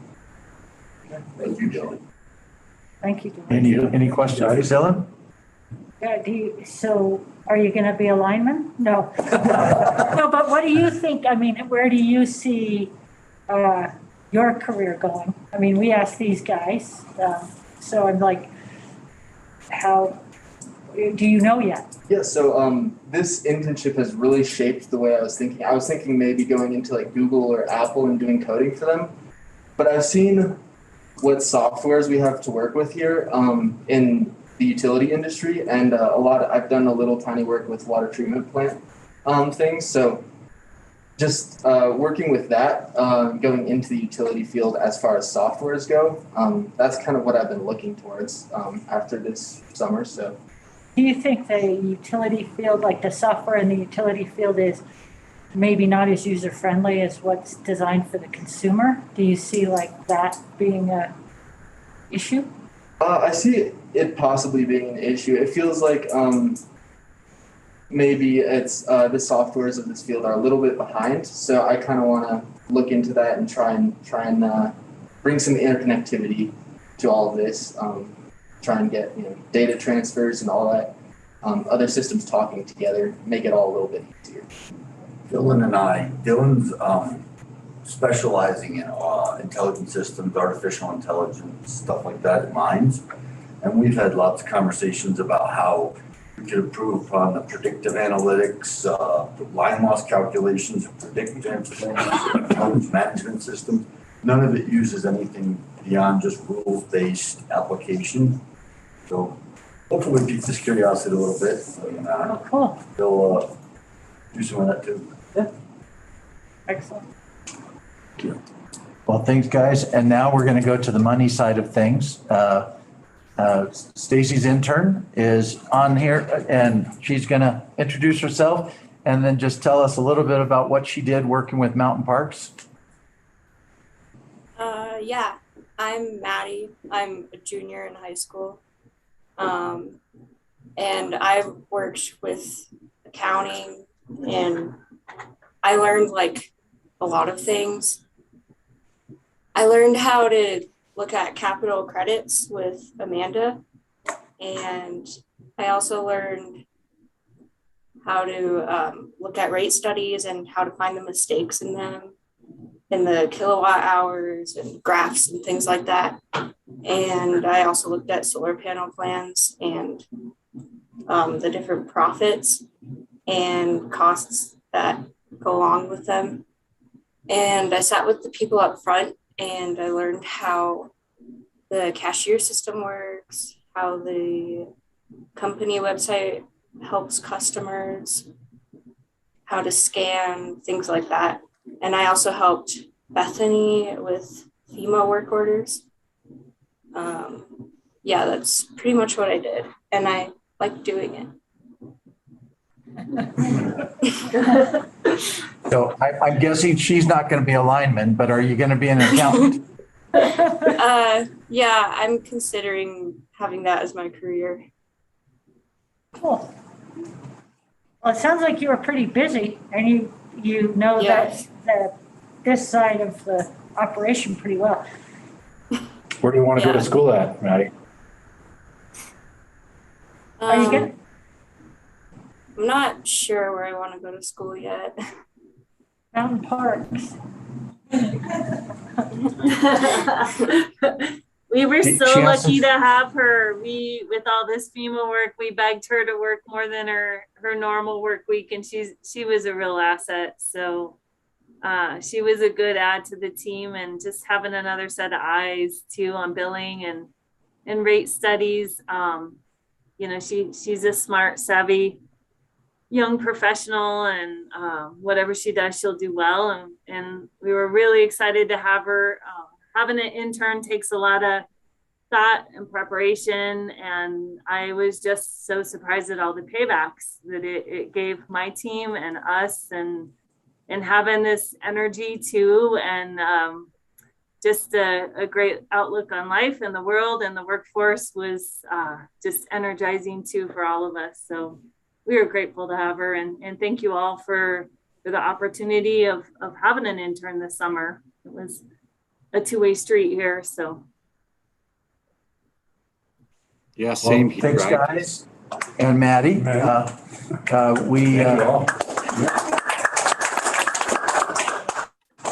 I think, as I discussed before, you sometimes think about what we as the company are giving to them. But I think what we have learned is how much we get back as a result of them working with us, and potentially even find some folks that will be the next generation for us in the fields that they're working in, so. Thanks so much. Thank you. Thanks, Maddie. Rob has. Yeah, I just wanted to follow up. It was as I suspected. Those were not year-to-date numbers. Those were lifetime numbers. The year-to-date numbers, if you're wondering, it's 1.2 million kilowatt hours in Fraser and 1.5 million kilowatt hours at the Walden plant, according to the app. And is that closer, Tristan, to 13% then, that you calculated earlier? That would be more online with annual production. What was it, Rob? Was 1.3 million kilowatt hours? Yeah, 1.2 in Fraser and 1.5, yeah, in Walden. Okay. Try to get to executive session and then break, or are you thinking now? It's up to you. 2.3 for the year would be 26%. We're at 11:42. Keep pushing. One thing I don't know about Whiskey Hill and Fraser, and maybe Joe could answer this, is what the AC capacity is versus the DC and how it's getting fixed. That should take a while. So as you and I try to figure this out, we're just saying it's a megawatt. If we're thinking it's, AC or DC, running those numbers. Megawatt is the DC capacity. Yeah, so it's a little less AC. Thanks, Scott. No, I take that back. The megawatt is the AC capacity. I was thinking reverse. I apologize. And is it on those two? It really is. The megawatt is the AC. It's the AC capacity. Yeah. Okay.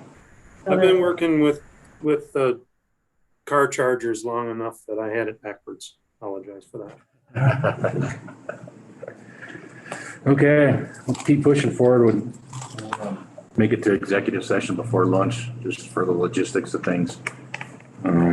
We're down to open board forum and associated board reports. Nothing from Western United. They just had their year end the end of June, so they're working on that and didn't get a July statement out yet. And our meeting is at the end of this month. Okay. Carl? Nothing earth shattering. Tri-State had their annual meeting. Jeff and Dick were both there. Good meeting, good turnout. Nothing earth shattering. They did pass the bylaw that passed at the special meeting, or ratified it, about the 65%. No, it wasn't the 65. It was the member, non-utility members capped at 10. The other thing that came out was the email that Kristen sent about Tri-State and the stranded asset issue. They should have been sending you a letter. Yes. Asking for our support. We had told them even a month or two ago that anything we could do, so they should be sending a letter for us to sign. Okay.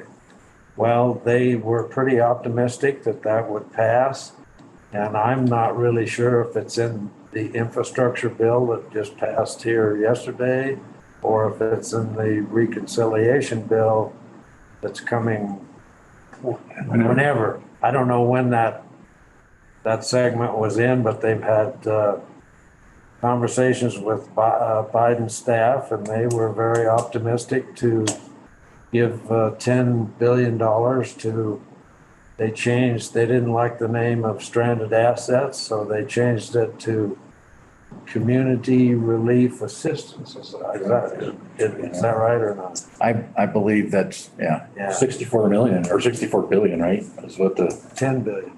No, the overall package though from Congress wasn't it 64 billion? There were two aspects. One was basically for assets. One was training for and helping the community. I think they had two line items in there. But for the stranded asset portion is 10 billion. Gotcha. Tri-State would get $500,000 per megawatt retired. So it's a pretty good chunk of money for G&Ts that are retiring coal. And it was explained too that they would have pretty much control over that money. So it's not, you know, you wouldn't have to apply for a grant or anything else, but then the board has elections and Rick Gordon retired. And Tim Rabin from New Mexico was elected chairman. And Don Kearns from San Isabel was elected vice chairman.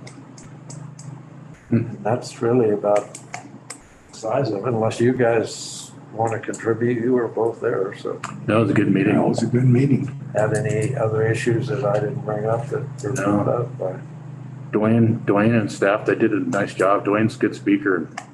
Yes. There was a little bit of I don't know if it was a back and forth, but United, Mark Gabriel got up and spoke for a little while. Yeah. But Sort of an olive branch. yeah. Question, who do we send letters of support to? Is the money being given through like the ag budget? So like Senator Bennett would be on that, or is it through some other appropriation line item? I haven't seen the letter yet, but I believe that it's set up to send to all of the delegations from Colorado. So senators and House, because both sides will have to vote on it. And so the letters will go out to all. And when I get it, if you'd like, I can send it out to the board so that if individual board members want to send something too. Yeah, that'd be great. And one thing that Dwayne did bring up is NRECA is not supporting it or not. They're taking a neutral position. Yes. So we need to support it more on our own. Yes. Going forward. Because They're not opposing it though, right? There's too many G&Ts in the Midwest that are still using coal and probably will continue to use coal. And they look at this as a sign of NRECA being against coal. So I don't get that. Though. Yeah, Kristen, they're taking a neutral position on it. Can't figure that one out.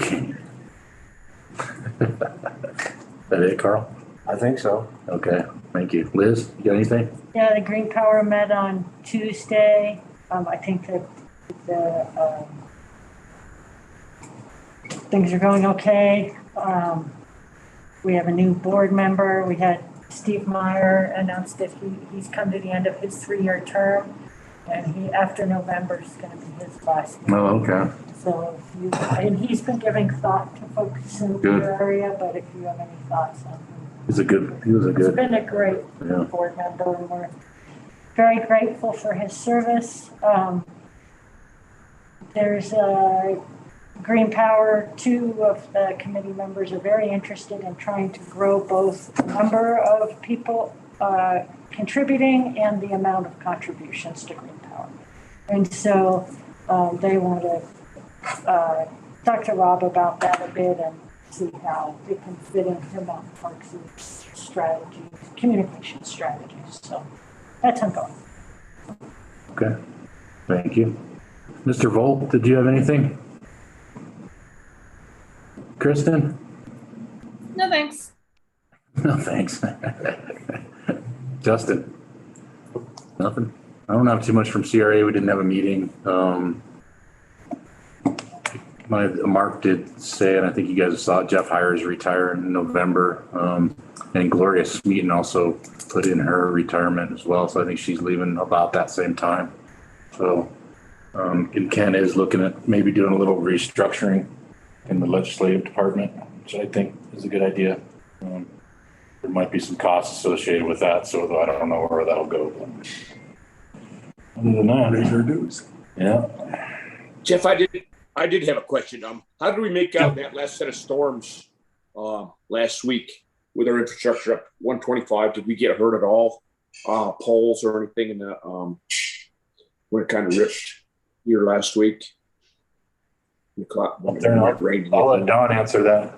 Yeah, so there was just a little bit of movement on some of the with that cable that's on the ground right now that's serving some of the members up there. It's actually in a conduit, and it's all marked pretty well. We've been working with CDOT and others, so folks are well aware of it. So the crews had to go up there, and like Scott talked about earlier, Craig was up there too, just looking at some of it. We do need to look at a couple other places just to make sure there wasn't anything pulled out, but we were in pretty good shape.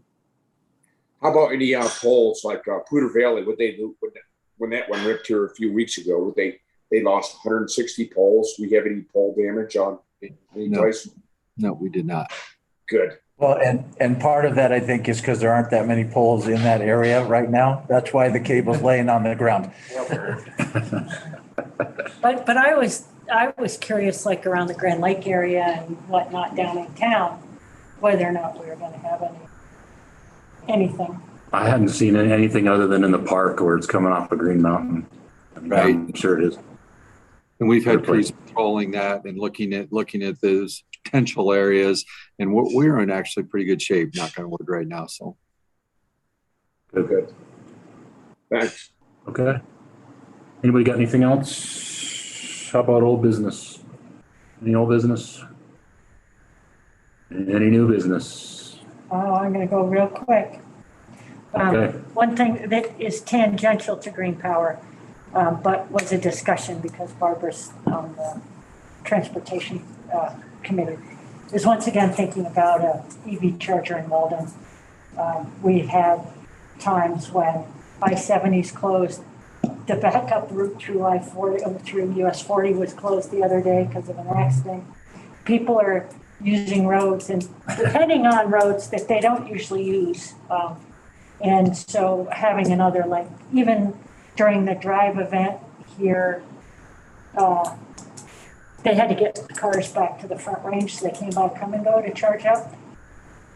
The first, and there are 2 stations there, they both work great. The first 2 cars charged, the next 2 cars came in. One of the stations lost its connection over here, so they only had one.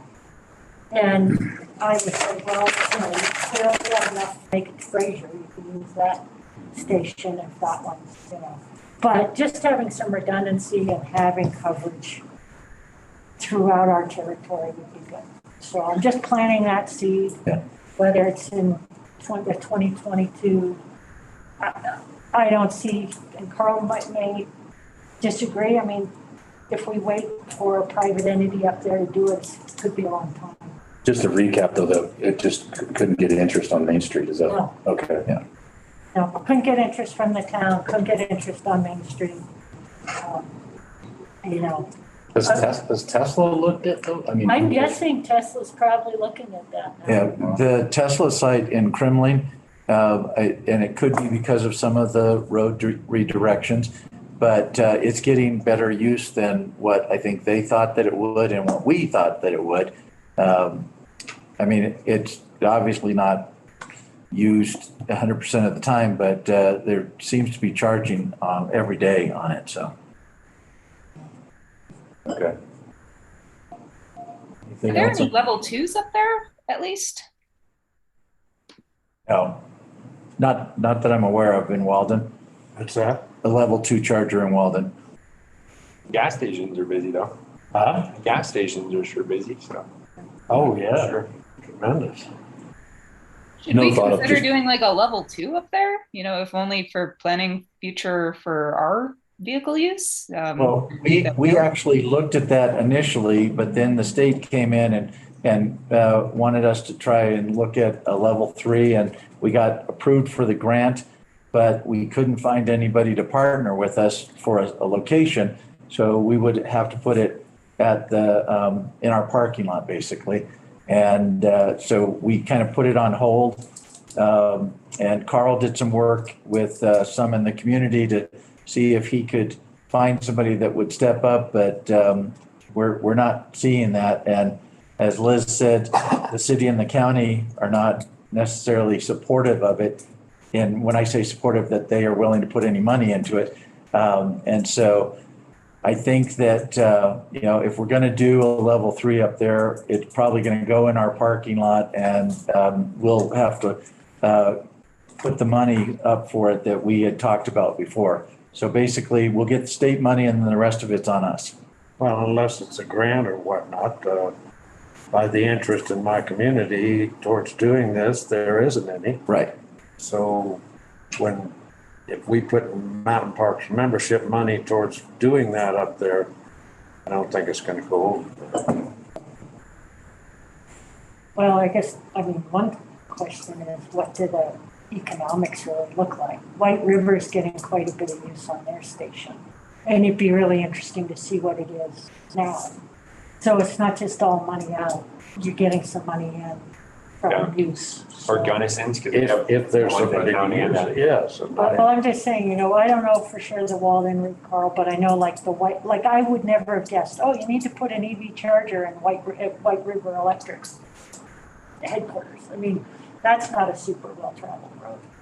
And they're getting a lot of use. And if it will pay for itself, I don't think anybody has any problem, but you can see the economics of it. There's no interest in people that want to make money off of it, so Right. Well, it's I don't know different. how you figure that there's money to be made for mountain parks. Well, it's a different, Crazy. people are selling gas, they're not selling to electric cars right now. They're probably selling some snacks to people with electric cars. Well, but if we could sell some of those Ford F-150 Lightnings up there, then There'll be some coming. Pickup trucks and they can go far enough and they're functional, yes. I'm sure it'll go. Yeah. I see Rob's had his hand up.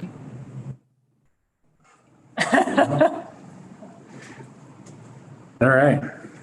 We don't have any emergency business, correct? We do not. We need a Mountain Park Services meeting? Yes. Yes. The same two documents that were presented, consent and the assignment of an assumption. Basically just from the services side. Okay, so we need to go into recess and then come up in. Move to go into recess. Thank you. Parks. Motion and a second by Dick. All's in favor? Okay, we're there. Mountain Park Services. Liz? Okay, I want to call this meeting to order. We have a quorum. Thanks, everyone. The first order of business is approval of the minutes of the previous meeting. And does anyone have any corrections? Seeing no corrections, Motion to approve. Second. all in favor? Aye. Any opposed?